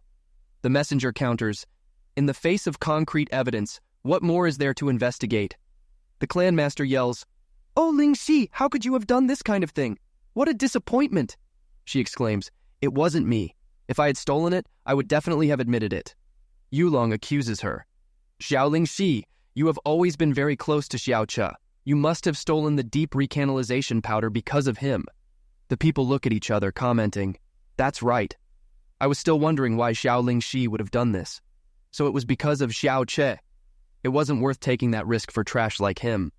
With lascivious looks, the people watch her, commenting, She seemed very kind. I didn't expect her to do this kind of thing. If it wasn't for young Master Xiao, we wouldn't know what she's really like. To dare provoke the Xiao sect is simply seeking death. She, with tears in her eyes, becomes afraid. The protagonist holds her hand, comforting her. Little aunt, don't be afraid. It doesn't matter if they believe you or not. I will always believe in you. She blushes, whispering, Little Cha. The protagonist reassures her, leave the rest to me. Yulong taunts her. How arrogant! Trash like you wants to defy young Master Xiao? The protagonist thinks, so you're the one behind all this? Xiao Kuangyun had never seen my little aunt, so why would he frame her? Yulong rants, what are you looking at? If you want to fight, this older brother will accompany you. But then don't blame me for not being gentle. The protagonist greets him, saying, Young Master Xiao, let me introduce myself. I am Xiaoling Shi's nephew, Xiao Che. Regarding the theft of the deep opening powder, I have some questions I want to raise. Yulong thinks, he dared to ignore me. Soon I will take care of you. Just wait. The messenger inquires, so you're the famous piece of trash? I'm very generous. Very well. If you have any questions, ask. The protagonist blurts out, I want to ask the clan leader, the gift brought by young Master Xiao from far away for you, how important is it? The clan master replies, the gift from the Xiao sect is definitely the most important thing. The protagonist continues, everyone knows that the clan leader's temperament has always been serene and cautious. Am I right about that? The master confirms. But of course. The protagonist pressures him. Since that's the case, then, and questions. If you have always been serene and cautious, how is it that something as valuable as the deep recanalization powder was placed in a place without any guards, like the medicine chamber, clan leader? What were you thinking? The clan master is startled, and the bald elder yells, Xiao Che, what did you mean by that? Are you insinuating that the clan leader planned all this to frame Xiaoling Shi? And the protagonist, with a smile, says, Great elder, no need to get upset. You scared the clan leader so much that he started to sweat. The clan master, gritting his teeth, thinks, this plague, this little trash. When did he become so smart? A guy says, the clan leader's expression seems to be a little distorted. Is it true what this trash said? The clan master replies, there are many medicines in the chamber, and I left the deep recanalization powder mixed in so that the medicinal energy wouldn't dissipate. And a guy adds, so that's it. It would be a great loss if its medicinal energy was lost. And the clan master thinks, as a precaution, last night I was reading some books on medicine. I didn't expect this to be so useful. And the protagonist raises a finger saying, so that's why I knew. The deep recanalization powder has a sweet smell. Clan leader, check if this is the smell. The leader smells it and states, of course it has a sweet smell. Any problem? And the protagonist, with his hand on his chin, counters, however, the deep recanalization powder was left in the medicine chamber for a whole night, and there are countless medicines there. Therefore, there is a mixture of odors. So the smell, in fact, should be mixed. Completely incredulous, the clan master thinks, when food is placed together, resulting in a different taste and with the smell of medicinal materials, the same thing probably happens. Damn, how could I forget something like that? And with a smile he argues, I have a cold today and my nose is congested. I'll smell it again, and actually it does have a varied smell. And the protagonist narrows his eyes, saying, how strange. To be honest, I was lying. But why would the idiot leader accept smelling the varied scent? He exclaims, Xiao Che, are you mocking me? And the protagonist, with a serious look, points and says, since the clan leader didn't know anything about this, then why say that the deep recanalization powder was in the medicine chamber? Could it be? And exclaims, could it be that you are lying? The clan master grits his teeth thoughtfully. The little ant, slightly blushing, observes the protagonist, thinking, little Chi seems so brilliant. And the protagonist thinks, debating with me, the heir of the holy doctor, about medicinal powder, I will destroy you. Xia Qinyu observes, thinking, he did well with his words, but in the face of absolute power, what can he do now that he has exposed them? The messenger exclaims, regardless of whether he lied or not, Xiaoling Shi's punishment has already been decided. And the protagonist exclaims, nonsense! You don't even know where the deep recanalization powder was, and you still accuse my little aunt of stealing it. You clearly planned this to frame her. People of the clan, haven't you seen this yet? I ask all of you to give justice to my little aunt. And thinks, the truth is before your eyes. As long as you are not stupid, you will certainly understand this. And a guy retorts, what a lie! What a setup! What are you talking about? If young Master Xiao said she's guilty, then she's guilty. Who do you think you are to point fingers, you trash? If you have nothing better to say, get out! The messenger points a finger, yelling, "How dare you! Arrest this trash who defended the thief!" The elder attacks, yelling, "Little trash! To think you would be in a situation like this!" The protagonist is startled and yells, "Damn, have you no shame? You lost the argument and now you want to resort to violence?" A hand appears, grabbing his face. It's the protagonist's grandfather, who throws the guy back. The bald elders watch this grimly. The old man hits them, and the protagonist's grandfather exclaims, "How dare you treat my grandson in such a way? Do you think I've aged that much?" The people exclaim, "Holy God, this is the strength of the fifth elder. He defeated the clan leader with just one blow. His reputation is well deserved, as the #1 in the floating cloud city." The protagonist, watching the old man's back, thinks, "The Xiao clan has many strong specialists. Grandpa alone won't resist. Looks like I'll have to use my ultimatum." He nudges Qingyue and questions, "Qingyue, my wife, where is your master? Why hasn't she come yet?" She replies, "I don't know." And the protagonist exclaims, "Didn't we agree yesterday? You said your master was nearby, otherwise I wouldn't have dared to act like this today." He spins around her, insisting, "Come on, my wife, be a good girl. This is no time for jokes. Your master has definitely arrived and is now hiding somewhere, right?" She argues, "I really don't know." And the protagonist laments, "What? Am I going to die then?" The bald old man yells, "Xiao Li, what does this mean? Do you want to rebel?" Xiao Li retorts, "I just don't want Che and Qi to be falsely accused. I definitely have no intention of rebelling." And the bald old man yells, "Xiao Ling Qi and your daughter. Of course you would say that. Do you think anyone will believe you?" And the old man yells, "I, Xiao Li, despite not being a true knight, have always lived righteously, despite not having great achievements. But I have always lived under the light. I have never harmed or humiliated anyone." And Yu Long, with a crazy look, yells, "What a great joker! You fooled everyone in the Xiao clan for over 10 years and you still say you lived under the light?" The old man exclaims, "Xiao Yulong, what do you mean by that?" Xiao Yulong shoots, "Fifth elder, would you dare swear by your family that Xiao Che is your real grandson?"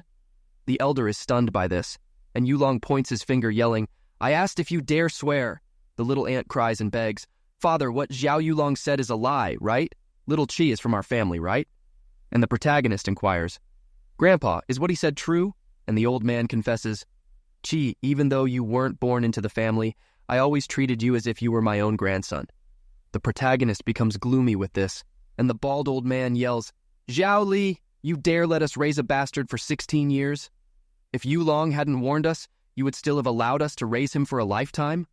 And Yu Long soberly yells, "I always wondered, how could our clan's lineage give rise to this trash?" The messenger yells, "What are you waiting for? Expel this bastard immediately." And the protagonist, with a serious look, decrees, "I won't give you any trouble. Since I'm not part of the Xiao clan, I'll leave immediately. Grandpa, even though we're not blood-related." He kneels, declaring, "But so what? As long as you allow it, I will always be your grandson." The astonished old man says, "Of course you will always be your grandfather's grandson." The protagonist stands up and declares, "Grandpa, little ant, after I leave, you need to take good care of yourselves." And she, with tears in her eyes, begs, "Little Qi, don't go."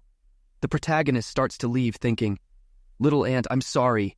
If I had enough strength, if I could get stronger." He looks at his wife and asks, "Keep my grandfather and my little ant safe, please." And she replies, "All right, you can leave." And Yu Long yells, "Wait a moment, you can't leave yet." The protagonist, with an angry expression, retorts, "Xiao Yu Long, what else do you want?" Xiao Yu Long yells, "Everyone knows that the reason Xia Qingyue married the Xiao clan was just for repayment. Now you're just a bastard. What right do you have to accept Xia Qingyue's graces?" Others yell, "True. Xia Qingyue is married to the Xiao clan, not to a bastard. Hand over the marriage certificate immediately to dissolve it. Xia Qingyue cannot be married to the useless." And the clan master yells, "Hand over the marriage certificate immediately and then get out of the Xiao clan."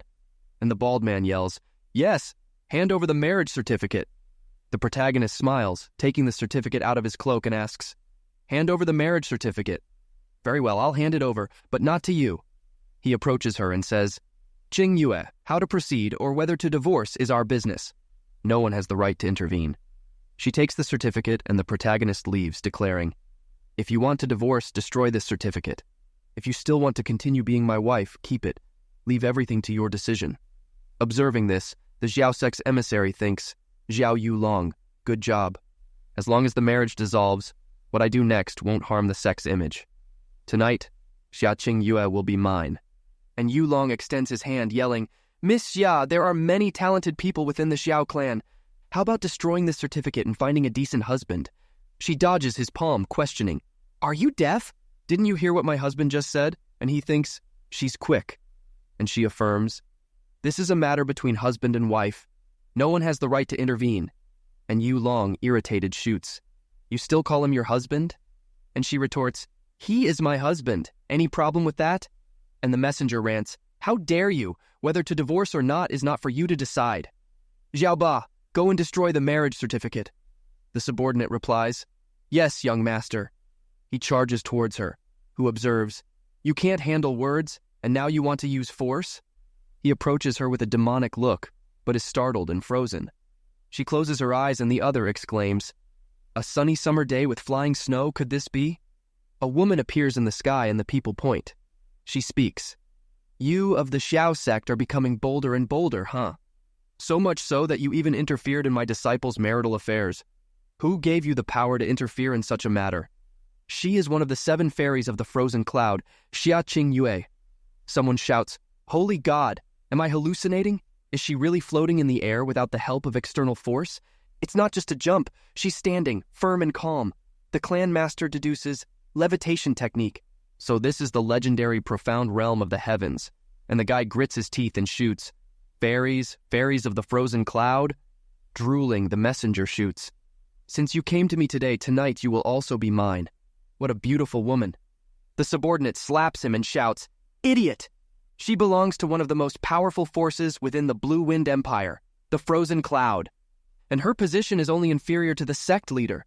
Not even your father would dare to bother her. If you want to die so badly, then die alone. Don't take me with you. Qing Yue greets, Master. And someone replies, Actually, Xiaqing Yue belongs to Asgard's Frozen Cloud. And the master, with a dark look, inquires, Moments ago, you wanted to destroy my disciple's marriage certificate. And the messenger begs, No, I don't dare. It was just a joke. And gritting his teeth, he thinks, Damn it. It seems I have no more hope with Xiaqing Yue. He makes a sound of disgust and looks at the little aunt. And with a dark look and a smile, he thinks, Fortunately, I still have Xiaoling Qi. Since I have no chance with Xiaqing Yue, tonight I'll leave you finished. The master speaks. Qing Yue, do you still remember our agreement? It's been a month since your marriage, and according to the agreement, it's time to return to the Cloud Fairy Palace. And she completes, Master. While the Xiao clan messenger watches, he thinks, So this damn woman wants to go back with Xiaoqing Yue? Go ahead. Even if I only have Xiaoling Qi, it will be enough to play with for a long time. And Qing Yue asks, Master, before leaving, my husband, he asked me to protect his grandfather and his little aunt, and I accepted his request. The guy gets irritated, and the master, with a serious look, says, This matter has nothing to do with the fairy palace. The reason your master appeared was solely because of you. And the messenger clenches his fist with a smile on his face, thinking, Of course Asgard's frozen cloud doesn't offer charity. There's no reason for you to get involved in this, old witch. Take your disciple away from here. Qing Yu lowers her head and asks, I beg you, master. After returning to Asgard, this disciple will cultivate at full steam as retribution for master's graces. And the master replies, By the Asgard cultivation method, you must have a cold heart. He's just your nominal husband, so you don't need to worry about it, much less ask me about it. And she exclaims, I beg you, master. And the master says, Well, since you insist on it, your master... And Yulong exclaims, Fairy, please wait. Xiaoling Shi has committed the crime of theft, so this is a family matter, and a matter of my Xiao clan. The frozen cloud of Asgard is strong, but it cannot interfere in the family matters of other people. Fairy, you will do more damage to your reputation if you interfere. I ask that you reconsider. And the old man yells, Xiao Yulong, if you know this is a family matter, why do you have to say it in front of a stranger? Do you still consider yourself someone from the Xiao clan? And Yulong exclaims, Justice is right in people's hearts. And with a smile, he thinks, I don't care about being shameless, as long as I can enter the Xiao sect. I don't give a damn about Xiaoling Shi. The messenger, upon hearing this, laughs in his thoughts. Blessed Xiao Yulong. Of course, family matters need to be resolved within the family. Outsiders will not have the right to interfere. And the master declares, where did so much nonsense come from? This matter has bothered me, and I want to interfere. Can't I? The scene shifts to the city. The protagonist is shown walking. Some people watching him comment, look, isn't that Xiao Qi, that useless guy? Why is he here? Another says, did someone intimidate him? I suppose he was rejected by his wife and kicked out of the house. Another laughs and says, after all, she's a flower next to a piece of shit. And the protagonist thinks, Xiao Yulong, you poisoned me to death. You motivated Zhao Kuangyun to mess with my little aunt. You forced me to dissolve my marriage, you expelled me from the Xiao clan, and you even made Grandpa suffer public humiliation. With a dark look, the protagonist exclaims, today I, Xiao Che. He takes out the plant he got and, gritting his teeth, exclaims, I will make you live a life worse than death. The scene shifts back to the Xiao clan. A guard says, today was really a day of many incidents. Fortunately, the thief was eventually captured. Another asks, did you really believe that Xiao Lingxi was the thief? The other raises a finger, stating, wasn't it clear that Zhao Kuangyun was acting and Zhao Qi exposed him? Besides, I'm not blind. The other retorts, so what if he exposed him? In a situation like this, of course everyone would try to please the Xiao sect. And the other concludes, true, who would care about Zhao Lingxi's life? Although the fairy of the frozen cloud of Asgard made them spare her, imprisonment as punishment was inevitable. The protagonist, approaching with a serious expression, thinks, the effect of consuming the star concealment herb allows me perfect invisibility for only 2 periods.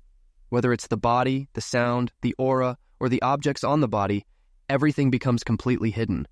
He walks past the guards and further ahead thinks, Xiao Qingyue really didn't disappoint me. At least my little aunt didn't fall into Zhao Kuangyun's hands. Although punishment was inevitable, according to the clan rules, my little aunt must be locked up in the ravine of reflection.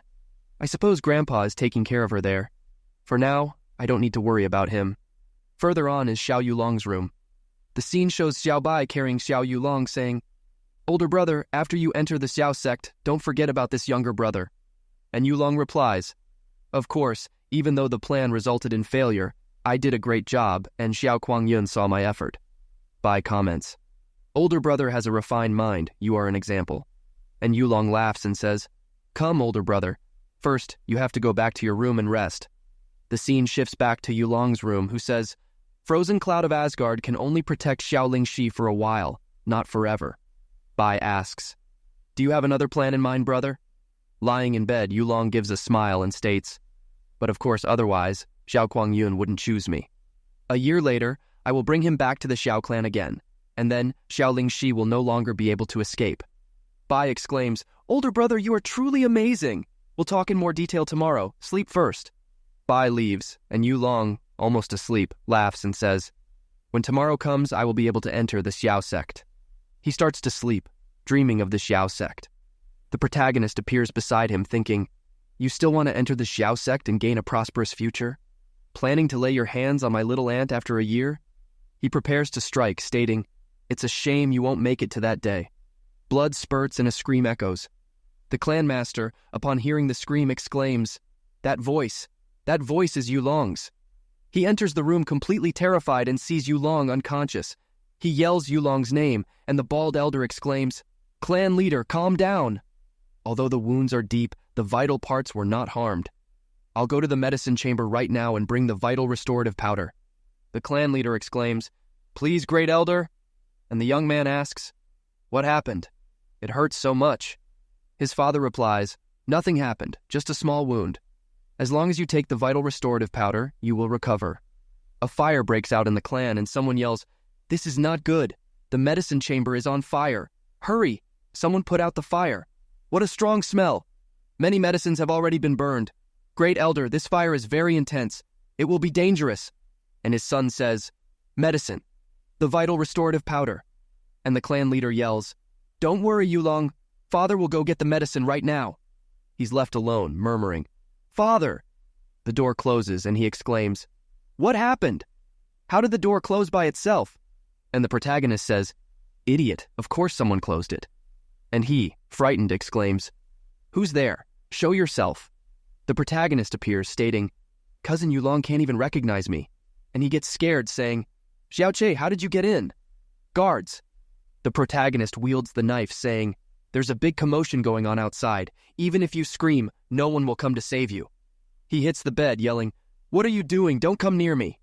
The protagonist, with the knife in his hand and a dark look, says, don't waste your energy. The knife from before has temporarily incapacitated you. And as for the reason I came here, he exclaims, don't do it. Don't do it. The protagonist stabs him, saying, obviously it was to collect the debt. He hits his arm. A sound echoes and Yulong yells, I don't want to die. Please spare me. And the protagonist says, spare you? No, I'm just getting started. I want you to know the consequences of harming my loved ones. With this cut, I want your eyes to never see again. He makes a cut, and the guy screams in pain. The protagonist makes another cut, exclaiming, with this cut, I want your mouth to never speak again. With this cut, you will lose your descendants. Completely insane, the protagonist yells. A despicable person like you is not worthy of having heirs. The scene shifts back to the cave. The ant asks, Father, it's best you go back. It's very humid here, you might get sick. And the old man says, just thinking that you will be locked up here for 15 years. How can I not be worried? And she retorts, at least I'm still in the Shi clan, but little Shi doesn't even have a place to stay. I don't even know where he is now. Did he eat? The old man adds, Chet. He is startled and yells, who's there? The protagonist replies, Grandpa, little ant. She runs, grabbing the protagonist, and exclaims, little Shi, I'm not dreaming, am I? Little Shi is back. And the old man questions, was it the clan leader who let you come back? And the protagonist reveals, how could that scum let me come back? I infiltrated discreetly, and also, I gave them a great gift. The clan leader, all messed up, exclaims, Yulong, Daddy got the vital restorative powder. Very soon, you will. Upon seeing, he is completely dumbfounded, saying, Yulong. Another laments, oh my, how cruel, this is terrible. And the bald old man comes closer, analyzing. All 4 limbs crippled, his deep veins are ruined, all 5 of his senses have been destroyed, including his lower part. He's still alive, but his condition is worse than being dead. And the clan leader, breaking the container, yells, who was it? Who did this? Who was it that committed such a cruel act? An aura explodes from his body, and the people ask, who was it? What? Clan leader, there are some words written on that wall. The crazed leader looks at what is written, and it says, Old Shi clan, to congratulate you on your dog son entering the Shi sect, I offer you this great gift. Please accept it kindly. The clan leader punches the wall, yelling, who was it? Show yourself right now, you damn bastard. The old man stares at the protagonist, who has a smirk and endures the somber stare. He shoots. By the way, little ant, even if you haven't seen me for half the day, I don't think you're missing me that much. You've been like this for half an hour. And she completes, don't worry, I don't get tired. And the protagonist reflects, Auntie, I would normally let you stay like this, but we are in front of Grandpa now. This is actually a bit... And the protagonist argues, but I'm tired. And she, all careful, affirms, I don't care. Who told you to leave without my permission? And the protagonist looks at the old man, gesturing. Little ant, Grandpa is watching us.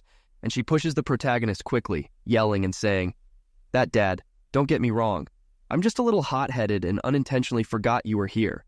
And the old man questions, you mean you usually do this when I'm not around? And she exclaims, no, I just have a normal relationship with little Chi. We're not very close. And the protagonist, putting his hand on his face, thinks, my goodness, what kind of explanation is that? And the old man comments, well, I'm not blind either. I noticed that some time ago. I won't stop you because Zur is not blood-related to us. And the protagonist inquires, blood-related? Grandpa, so my biological parents. And the old man lowers his head, confessing, I thought this secret would remain in my heart for my whole life. But now that the clan can no longer tolerate you, it's time to acknowledge your ancestors and return to your clan. Your biological father has the surname Yun. And the protagonist ponders, Yun? In the Blue Cloud continent? The surname my master gave me was also Yun. What a mysterious coincidence. And the old man reports, I only know he had the surname Yun. I don't know what his name was or where he came from. And he was strong, very strong. Back then, my son Xiaoying was attacked while traveling through the Blue Wind continent. But he was saved by your father. Afterwards, the two began to travel together. At that time, they realized they had a lot of affinity. And at the time of their farewell, they became sworn brothers. This farewell was long, and when they met again, their parents were seriously injured. My son Xiaoying stopped them from leaving and wanted to take them to a place to hide and heal their wounds, but he was rejected. This is because the enemies who were chasing this couple were too strong, and the couple didn't want to involve Xiaoying. Ying-er knew that the enemy, whom even his parents couldn't face, must be invincible throughout the floating cloud city. So he used the excuse of wanting to pick you up and discreetly swapped you with his own son, who is my grandson, in your blanket. And the aunt murmurs, "My brother, he..." And the old man continues, "After your parents left, Xiaoying came to me and knelt before me. He yelled, 'I'm still young. Even if I lose my son, I can still have many more. But if this baby dies, my sworn brother will completely lose his only root.' Faced with a son who values compassion and justice so much, how could I blame him?" The protagonist clenches his fist. "My life. Given by Grandpa's grandson, his life." And the old man exclaims, "It didn't end there." After half a month, Xiaoying was murdered. The person who murdered him was the same one who was chasing your father. His purpose was to force Xiaoying to reveal the whereabouts of his parents. The aunt is startled, and the protagonist narrows his eyes. No wonder Grandpa has white hair, despite still being in his middle age. And the main culprit of all this is me. If I hadn't traded Xiao Ti's life for mine, Uncle Xiao wouldn't have been murdered. Uncle Xiao's wife wouldn't have followed him to her death. Grandma wouldn't have died of depression. If it weren't for my fault, how could Grandpa, the one who is in the profound spirit realm, look so old at this age? Even knowing that my profound veins are damaged, he didn't abandon me. On the contrary, he treated me as if I were his own grandson. The protagonist kneels with a loud thud on the floor. He lowers his head, lamenting, "Grandpa, I..." And the old man interrupts him. "Little Chi, don't overthink it. Everything that happened wasn't your fault. And even when Ying-er was on the verge of death, he left smiling. At least he kept you safe. And when they tortured him, it was with questions. It meant that your parents were probably still alive." The protagonist questions, "My biological parents could still be alive?"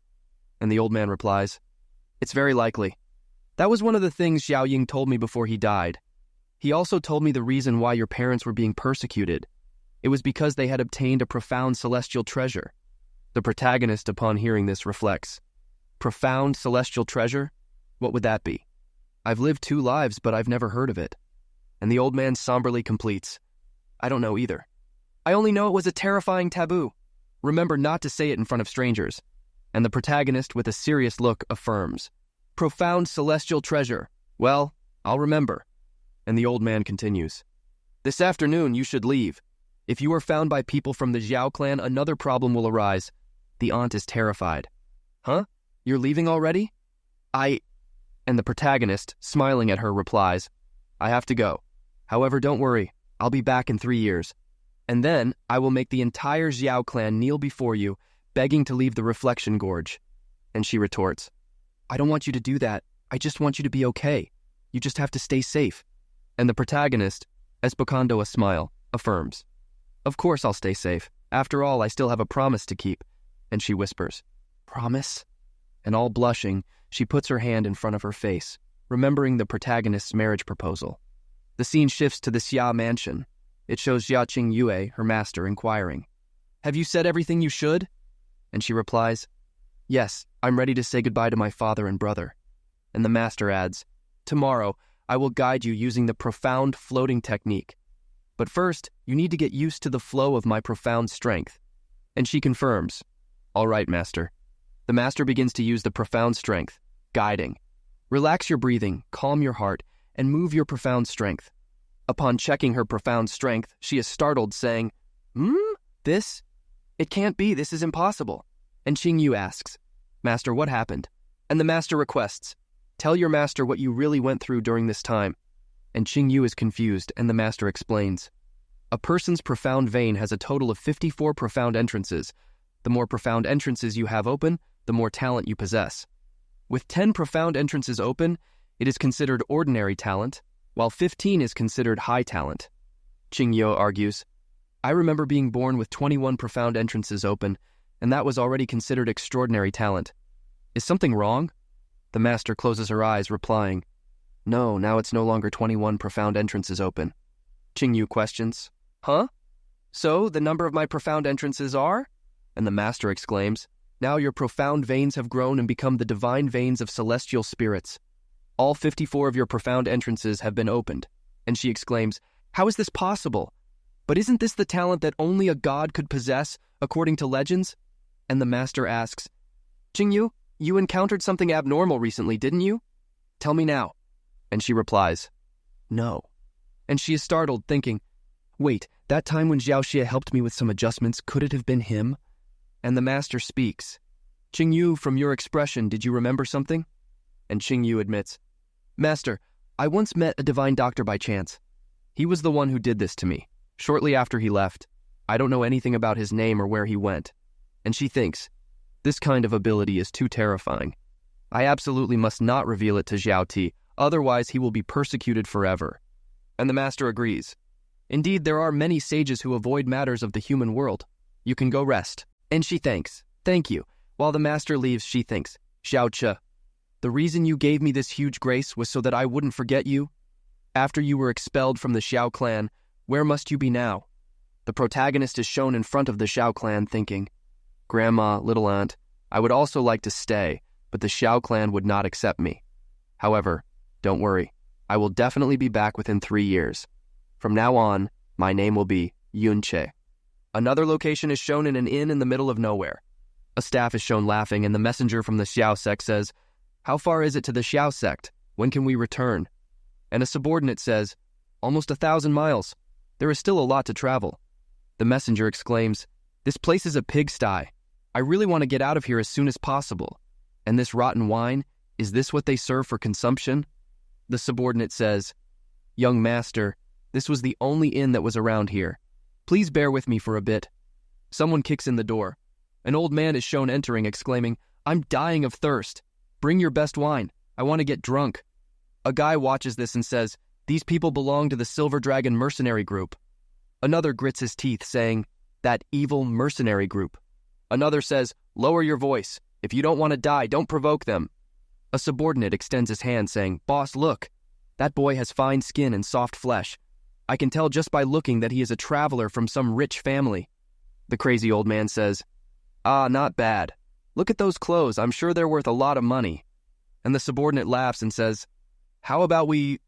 Before he finishes the sentence, the messenger's servant watches them with a look of disgust. And the messenger exclaims, even kittens and dogs would dare to meow and bark. This bothered my will to drink. Xiaoba, eliminate them.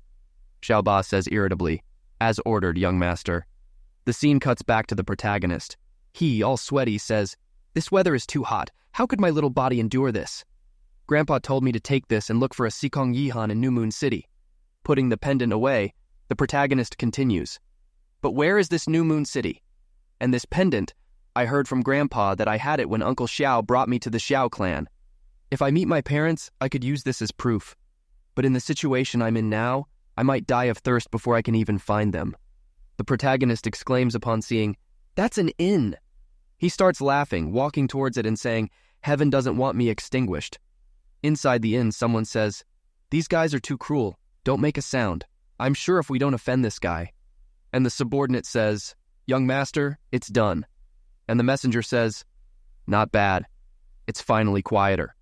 The protagonist kicks the door open, yelling, waiter, bring this young master your best drink. This young master today. He stammers, soberly observing the pile of dead bodies and the young master of the Zhao clan. The protagonist swallows dry and looking at them says, hello, long time no see? And the messenger replies, yes, I haven't seen you for a whole day. And it's been a while. The protagonist says soberly, since that's the case then. He closes the door and yells, goodbye. The messenger retorts, that trash humiliated me that day and he still dares to run away? Xiaoba, don't let him die so easily. Xiaoba replies soberly, yes, young master. The protagonist runs away exclaiming, damn it. Why did I have to run into those guys? I showed off too much that day. They definitely won't let me go. The protagonist feels something and thinks, what do I do? I exhausted the poisonous power of the sky poison pearl in my past life. Now there's not much use for it other than refining medicinal plants and storing items. Ah yes, refine. Inside the sky poison pearl, there is still a storage of medicinal herbs that I brought from home. Among them, some can be combined into a toxic powder. With the pearl's ability, it will only take 4 breaths to... Although it can't kill an expert, it can slow them down. The protagonist is startled by the guy who says, "By order of the young master, I will make you meet the judge of hell." The protagonist, sweating and with a smile on his face, argues, "I think there must be some misunderstanding between us," and thinks, "There's still time for 3 breaths."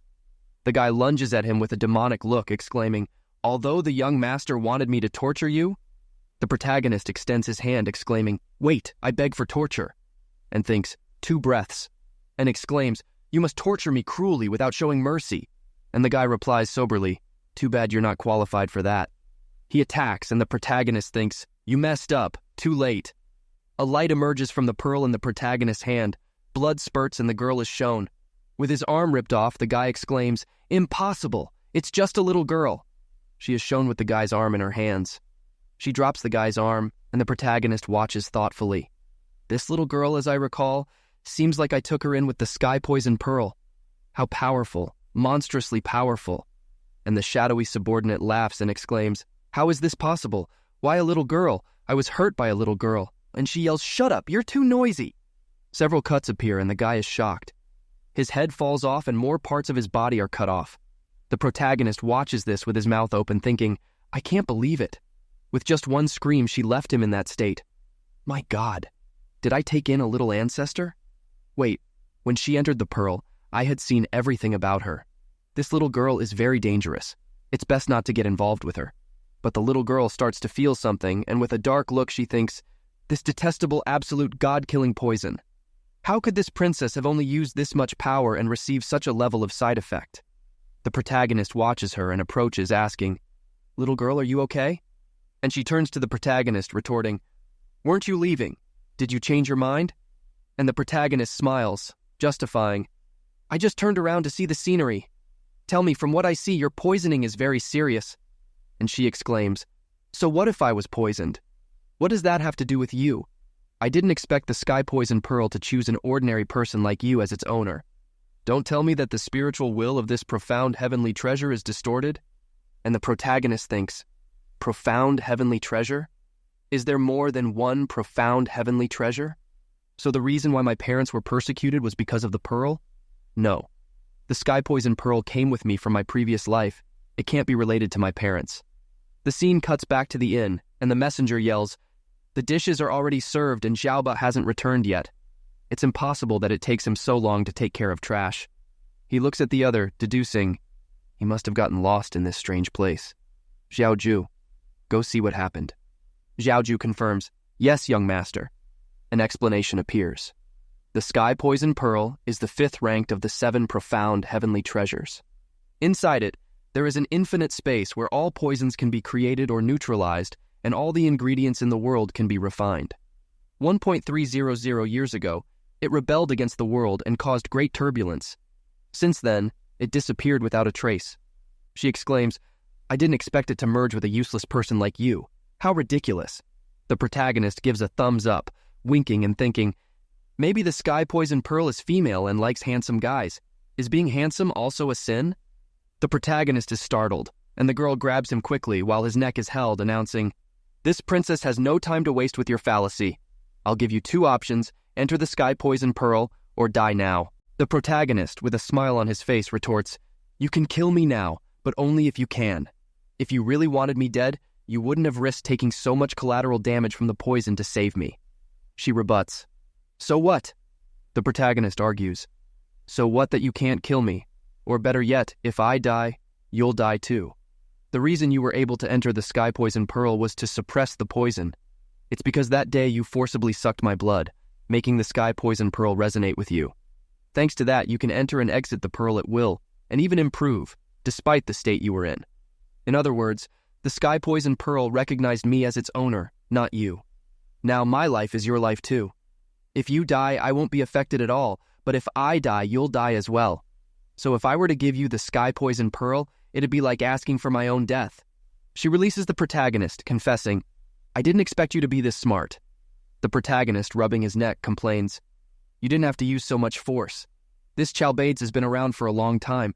Soon someone will come looking for him, and then I'll leave it to you." She turns around, questioning, "Who cares?" The protagonist, blushing with a wide grin, suggests, "Come on, you could say I saved you." You slept for so long inside the sky poison pearl, and I didn't even ask for rent, right? It wouldn't be too much to ask for you to be my bodyguard? She makes a noise of disgust, and the protagonist affirms, I'll take that as a yes, right? What's your name? He thinks, this girl is really childish, and she responds, Jasmine. The protagonist comments, the jasmine flower is cute, small, white, pure, and flawless. This name suits you perfectly. Jasmine, somewhat crazy, laughs and shoots back, white, pure, and flawless? I didn't expect someone as useless as you to be blind. The protagonist inquires, did I say something wrong? And she, with a mischievous grin on her face, orders, take a good look and tell me how exactly I look. She releases an aura over the protagonist, who exclaims, is this killing intent? No, this is dark energy. My God, what terrifying dark energy. Just how many people has she killed? And Jasmine asks, do you still think I'm white, pure, and flawless? The protagonist grits his teeth and responds, a jasmine stained with blood. A man approaches and the protagonist stares at him. Who's there? The man blushes and the protagonist exclaims, Xiaoji, did Zhao Guangyu really send someone? Wait, he seems a bit off. And the man, acting crazy, says, what a beautiful little girl, such a fascinating beauty. Does the young master have the qualifications to sully her? She observes this thoughtfully. And the man extends his hand toward her, saying, this kind of girl should be put beneath you and violated. She's all mine. The protagonist clenches his fist, thinking, you dare to declare your dark intentions so openly? I respect you as a brave man, now rest in peace. She extends her arm, shouting, want to die? An attack goes toward the man, who begins to fall apart. The protagonist observes this darkly, thinking, her attack is still cruel.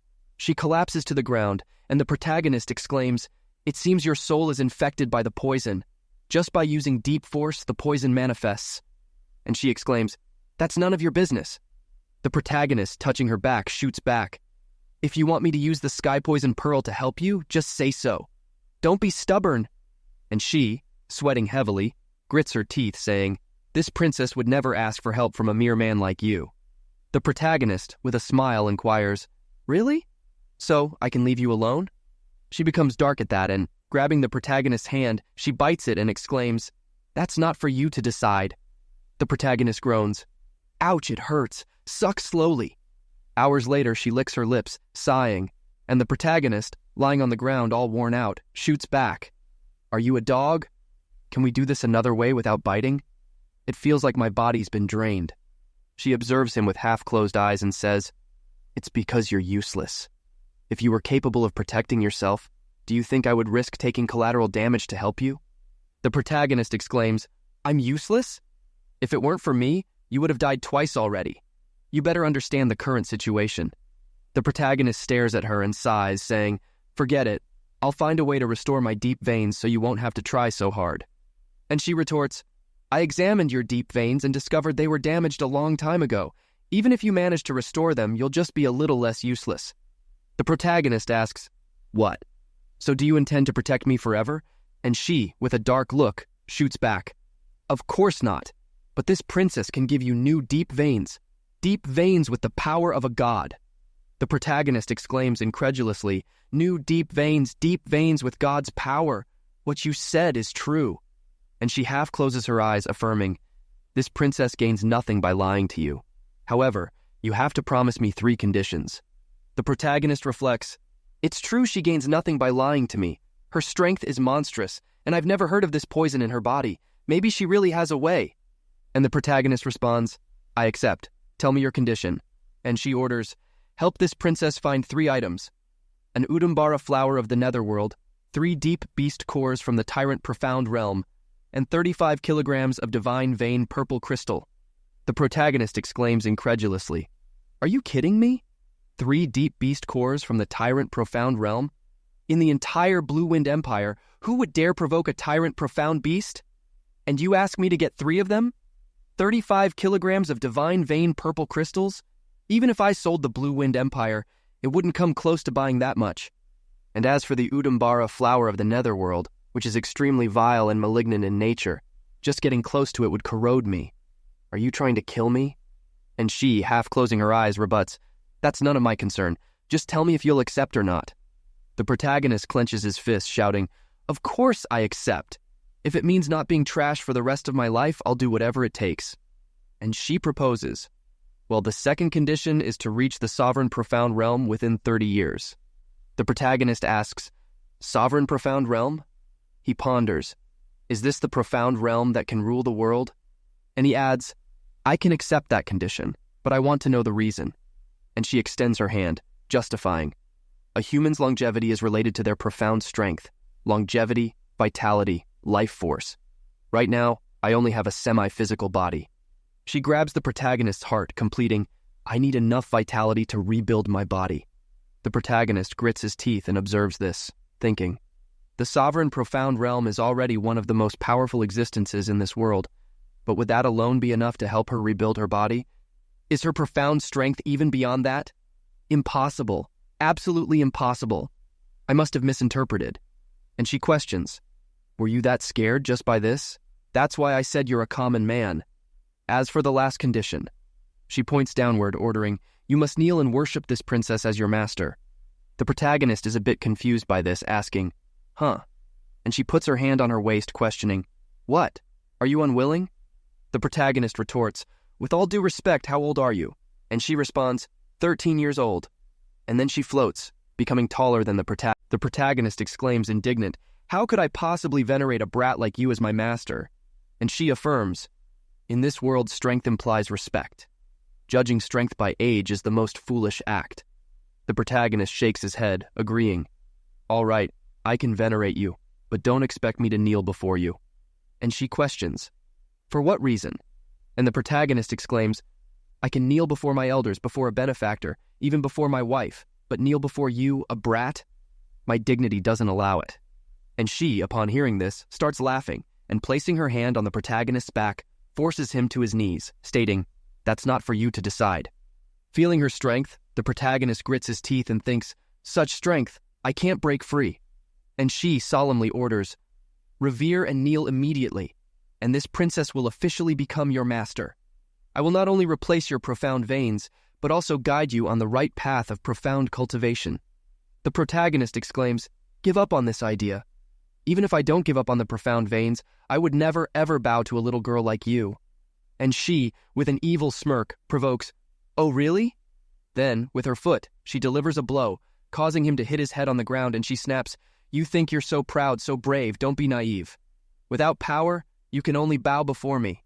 But even if I were to trample you to death, you can only blame yourself for being too weak. In this world, power is everything." And the protagonist somberly reflects, "True, without power, what right do I have to protect my dignity or protect my loved ones?"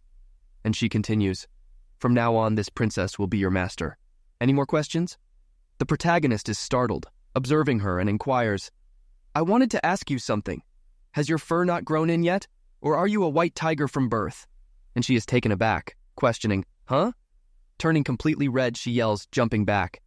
The protagonist gets up laughing and says, "I suppose this is what they call the disciple's bonus." And she exclaims, "Forget absolutely everything you just saw. If my life wasn't tied to yours, this princess would have definitely made you die without a place to be buried." And the protagonist, a little flushed, confesses, "Actually, my eyesight isn't very good. Just now, I absolutely didn't see anything, Baldy." And she asks, "Really?" The protagonist is startled, observing her irritated, and she declares, "It seems you still haven't understood. Not being able to kill you doesn't mean I can't beat you up." The sound of a beating ensues, and she, with a little smile, sighs, stating, "Honestly, beating is more enjoyable than killing. Although controlling power is a bit boring, it would be bad if I accidentally killed you." The protagonist, all bruised, questions, "Do you really need to be so cruel? But on the other hand, just give me the new profound veins already." And she raises a finger, pondering, "Don't be hasty, I was just about to do that." A power surges at the tip of her finger, a drop of blood. The protagonist observes and comments, "That seems to be a spherical drop of blood." The scene shifts back to the Scarlet Dragon mountain range, and Jasmine adds, "According to an ancient book, in the ancestral era, the gods fell, and the last true god who fell was known as the evil god. After the fall of the evil god, a drop of immortal blood was left behind, which contained his divine power. If you could infuse this drop of immortal blood into your body, your profound veins would be able to generate the power of the evil god. A month ago, someone found the place where the evil god fell, To obtain the evil god's blood, countless people converged on the same location, fought, and killed each other for its possession. With a small drop of blood on her fingertip and a little smile on her face, she reveals, and in the end, it fell into the hands of this princess. The protagonist, with a serious expression, questions, was the reason you were injured and poisoned because of the dispute over this immortal blood? Something so incredible? Are you really going to give it to me? She replies, actually, it's not as incredible as the records say. However, as for the reason, you'll find out once you try it. She adds the drop to the protagonist's heart, who watches this, frightened. The blood starts to course through his body, and he yells. She observes, stating, this drop of immortal blood devours all profound veins, and then it will generate the evil god's profound veins. I would never erase all my cultivation for it, but using it on you would be quite appropriate. The protagonist, gritting his teeth, continues to make pained noises, and she, with a smile, comments, the pain of your profound veins being devoured is immeasurable. If you scream, I can help alleviate the pain, although the effect will be reduced. The protagonist retorts, it won't be necessary. Raising her hand, she inquires, what did you say? The tone was too low. I couldn't hear you well. Hurry up, beg me by screaming out loud. And she thinks, who told you to look at me? This was to pay you back. The protagonist tries to say something and exclaims, it won't be necessary. As long as I can become stronger, this pain is nothing. And then, clenching his fist with a smile on his face, he exclaims, I can already feel the power within my body. She stares at him, mouth agape, thinking, this guy? He can still smile through such agonizing pain? He's obviously just an ordinary man. How can he have such willpower? The protagonist, using the pill, exclaims, these new profound veins, this alone isn't enough. I don't just want to possess profound veins with the strength of a god. I also want to possess talent comparable to a god's. She observes the needles in the protagonist's hand and asks, what are you doing? The protagonist inserts the needles into his own body, making a noise of discomfort, and exclaims, profound entrances, open. Power begins to surge from his body and he starts screaming even louder. He continues to open the entrances and she thinks, what a lie. Is he really forcing open his profound entrances? The greater the number of profound entrances opened, the stronger the talent will be. I originally planned to spend more than 10 years helping him open them. I didn't expect him to be able to do it on his own. And this speed is insane. A boom echoes, a power emerges, and she watches, murmuring, in just 1 hour, 54 entrances completely opened. Could this be another ability of the heaven's poison pearl?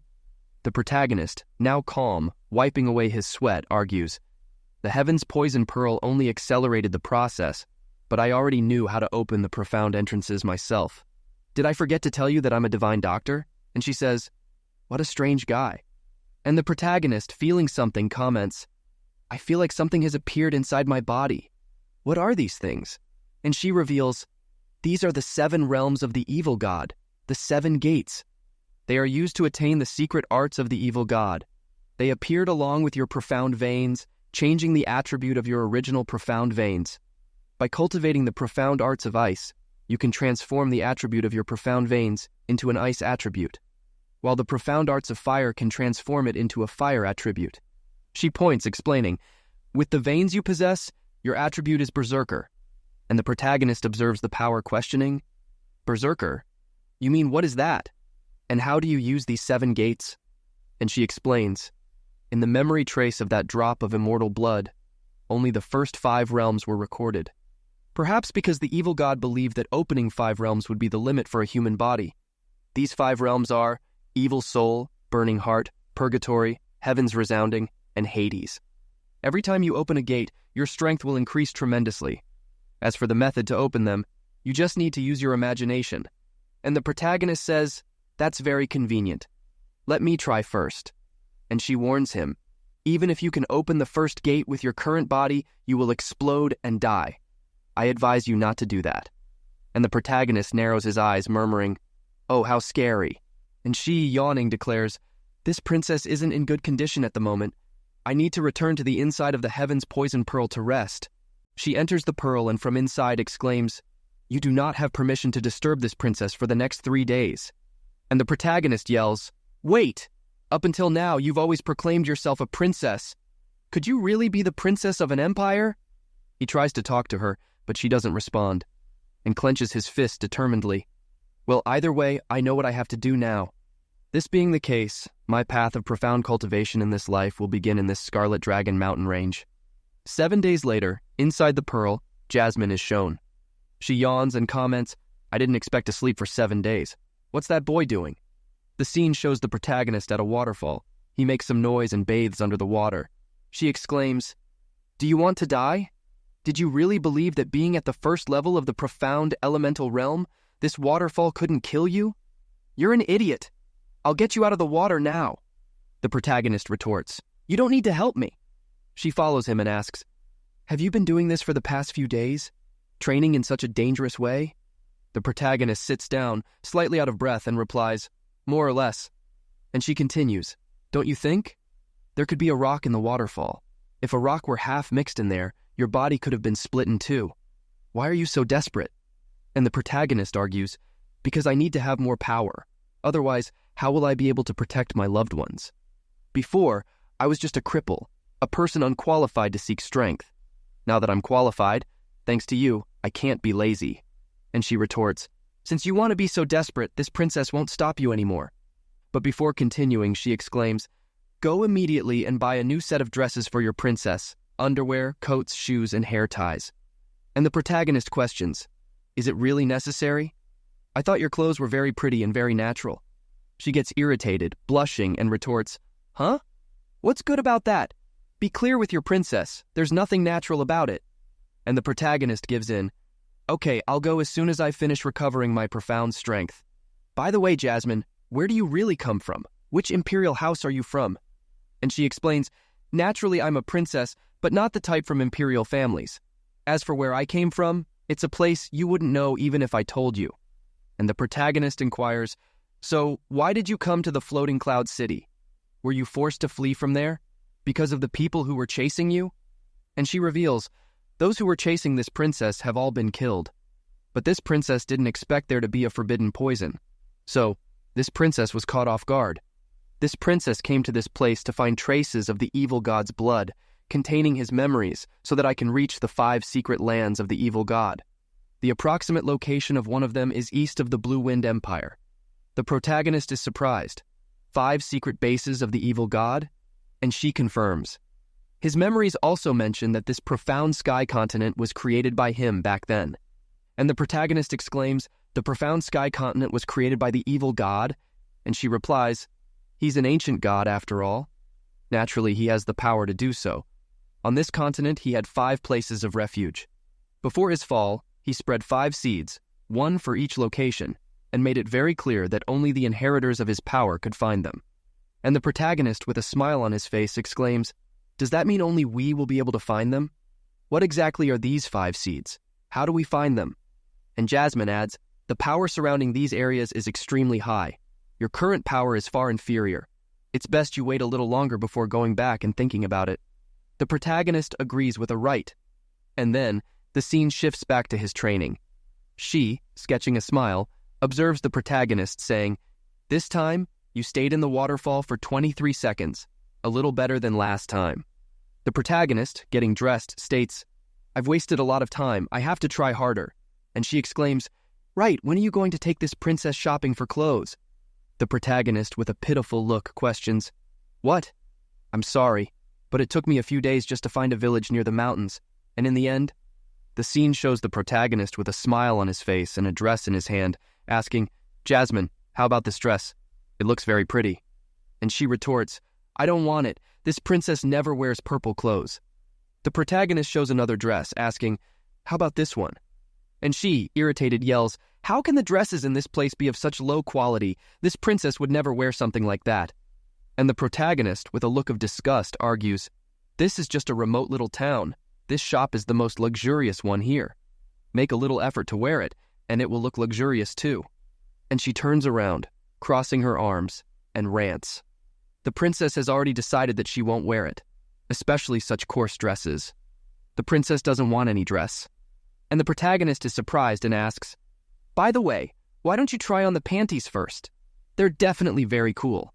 And she, irritated, snaps, Are you looking for death? Do you think this princess can't kill you right now? And going back to the present moment, the protagonist suggests, if you don't want the clothes from the town, wait until we go to the New Moon City to buy them there. And Jasmine, with her arms crossed, makes a noise of disgust and orders, make sure you buy the best ones. She is startled by something and narrows her eyes, alerting. Someone is coming. And the protagonist questions, what? Where? I didn't feel any presence. Some black dots appear in the sky, and the protagonist exclaims, coming from up there? And she, narrowing her eyes, confirms, that's right. And they're quite strong, a total of 5 people, and 4 of them are at the border of the profound sky realm. And there's one more, halfway to the profound emperor realm. The protagonist dashes off, and Jasmine inquires, why are you chasing them? Don't tell me you want to beg them to accept you as a disciple? The protagonist retorts, I already have Jasmine as my master. How could I look for someone else? They probably came here because of the sudden appearance of a mystical beast. Most likely it's a high-level mystical beast. If we cooperate in killing it, we can get a big reward. She argues, at the end of the day, what could you do? With this power difference, you wouldn't even be enough as cannon fodder. The protagonist retorts, if they succeed, I can still try to take something, can't I? Mystical core, eye, claw, tooth. They'll certainly take them, but skin and flesh always remain a little. Jasmine states, you're not promising at all. So, I'm going back to the Sky Poison Pearl. The protagonist arrives at the Scarlet Dragon's territory. He sees a warning on a stone and reads, those below the 5th level of the nascent profound realm, leave immediately. The protagonist moves forward, and the guys in the sky, one of them comments, the fire dragon's nest must be ahead. The old man says, are you sure you analyzed this dragon's power accurately? And the young man affirms, a 10th level celestial beast? Without a doubt, with the great sage by our side, we'll certainly take care of it. And the old man completes, after obtaining its fire mystical core, the young master's burning sky execution technique will surely reach a new level. Without further unforeseen events, I'm certain we'll put the heavenly sect under pressure, or even Asgard's frozen cloud. The protagonist observes thinking, execution of the burning heaven. Are these 5 people part of the 4 great sects of the Blue Wind Empire? The Burning Heaven sect? One of them notices, it seems like someone else is following us. It's just a brat from the mystic elemental realm. He must want to take advantage of the situation. If he wants to take the risk so badly, then I can guarantee that he'll die now. The old man ponders, bothered by a mere brat. Prioritize deforming our formation. The protagonist grits his teeth thinking, despite all my care, I still didn't expect to be discovered. I can't put my life at risk for some scraps. It's better to go back. The protagonist feels something and exclaims, I feel as if there's something calling me. Jasmine, inside the pearl, questions, what's wrong with you? The protagonist responds, something coming from the south is calling me. Not only my mind is reacting, but also my deepest veins. I can't go back. I have to go see. And eating the last herb, he thinks, it's very dangerous here. At any moment, a beast could appear and finish me off. I can only use the last herb, stellar concealment. What a shame. This is very precious. The scene shows the cave and the guys up high observing. One of them comments, the information was correct. A mystical fire beast dwells inside. Another one warns, don't hesitate. Besides traps, there could be other unpredictable mysteries. The guy takes out a sword and exclaims, then watch how I make it come out. He attacks, exclaiming, burning heaven blade. A fire dragon emerges, causing a large explosion. After this large explosion, a glow emerges from within the cave, and an extremely loud roar echoes. The protagonist covers his ears, wondering, what a powerful roar.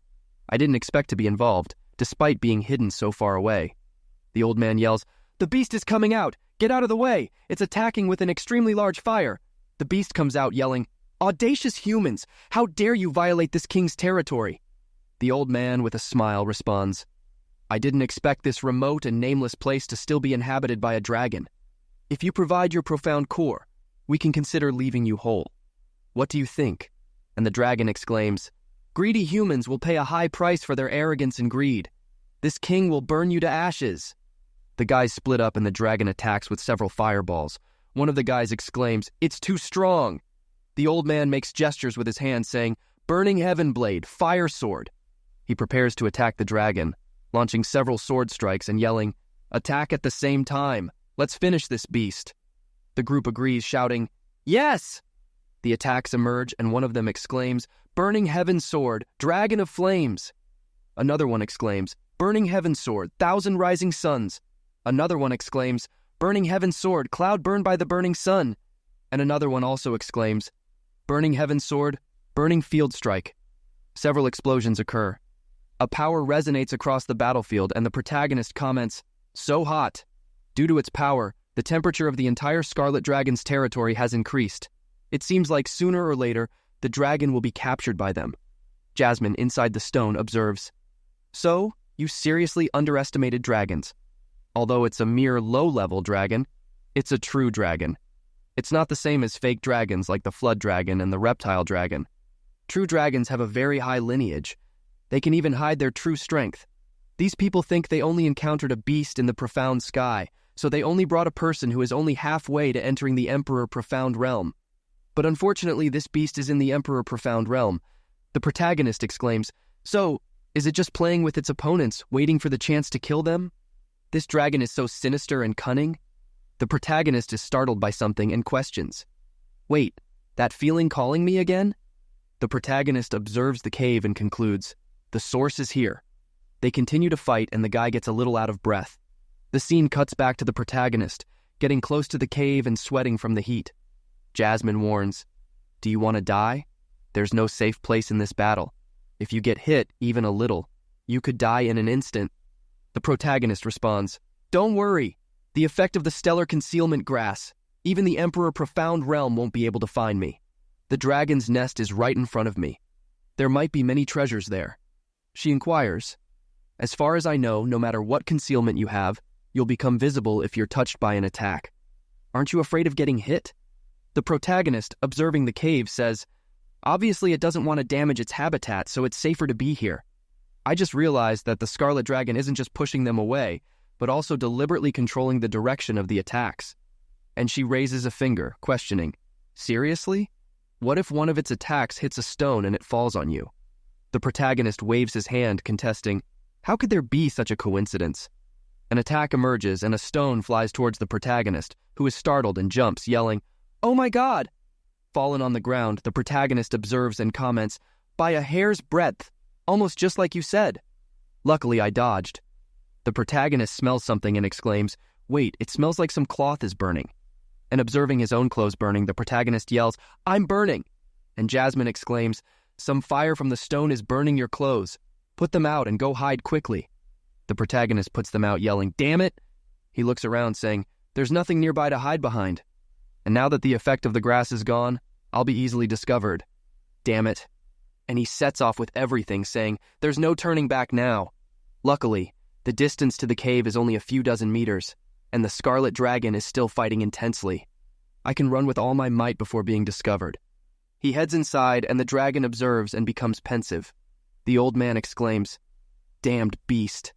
How dare you get distracted? Are you afraid that your death won't be quick enough?" And the dragon thinks, "It was a deception.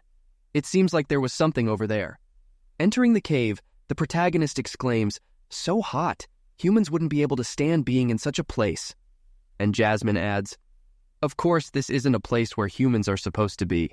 It's the lair of the fire dragon, you genius." The protagonist is surprised, observing the place, and murmurs, "Fire herbs." Fire herbs are scarce. They grow in places with high temperatures of fire energy. When used, they benefit the user with the elemental power of fire. These herbs can take decades to grow, in addition to being very expensive. For fire magic users, it's a great help. Amidst the herbs, the protagonist, smiling, exclaims, "There are 1, 2, or 300. How could I imagine that I would find such a treasure? I'm rich." He starts storing them in the pearl and says, "I'll store this in the sky poison pearl without any problems." But then, a roar echoes. Reckless and greedy humans, prepare to receive your punishment. This scares the protagonist, and someone exclaims, "Ah, what's happening? How did our balance of power suddenly change? This fire dragon is clearly a king among mystical beasts. It was holding back its power to lure us in, where it wanted to corner us." And Jasmine, inside the pearl, warns, "The battle has reached its most intense moment. Run while you still have time. Quickly, get out of here now." The protagonist continues while she exclaims, "Yunche, what are you going to do? To that side? Aren't you afraid that the dragon will come back and turn you to ashes?" The protagonist continues forward and she pleads, "Get out quickly!" The protagonist observes something, thinking, "That feeling again. Could this stone be calling me?" And he decides, this time it's very close. He reaches out his hand, confessing, "It seems like it's this stone." Upon touching the stone, an energy emerges. The protagonist extends his hand, pensive, and Jasmine scolds him, "Don't touch that." There's a fire spell sealed by the dragon. The protagonist takes it, and observing, questions, "What is this? I have a feeling that I should have this at any cost. I feel like it's a part of me. No human should possess this except me."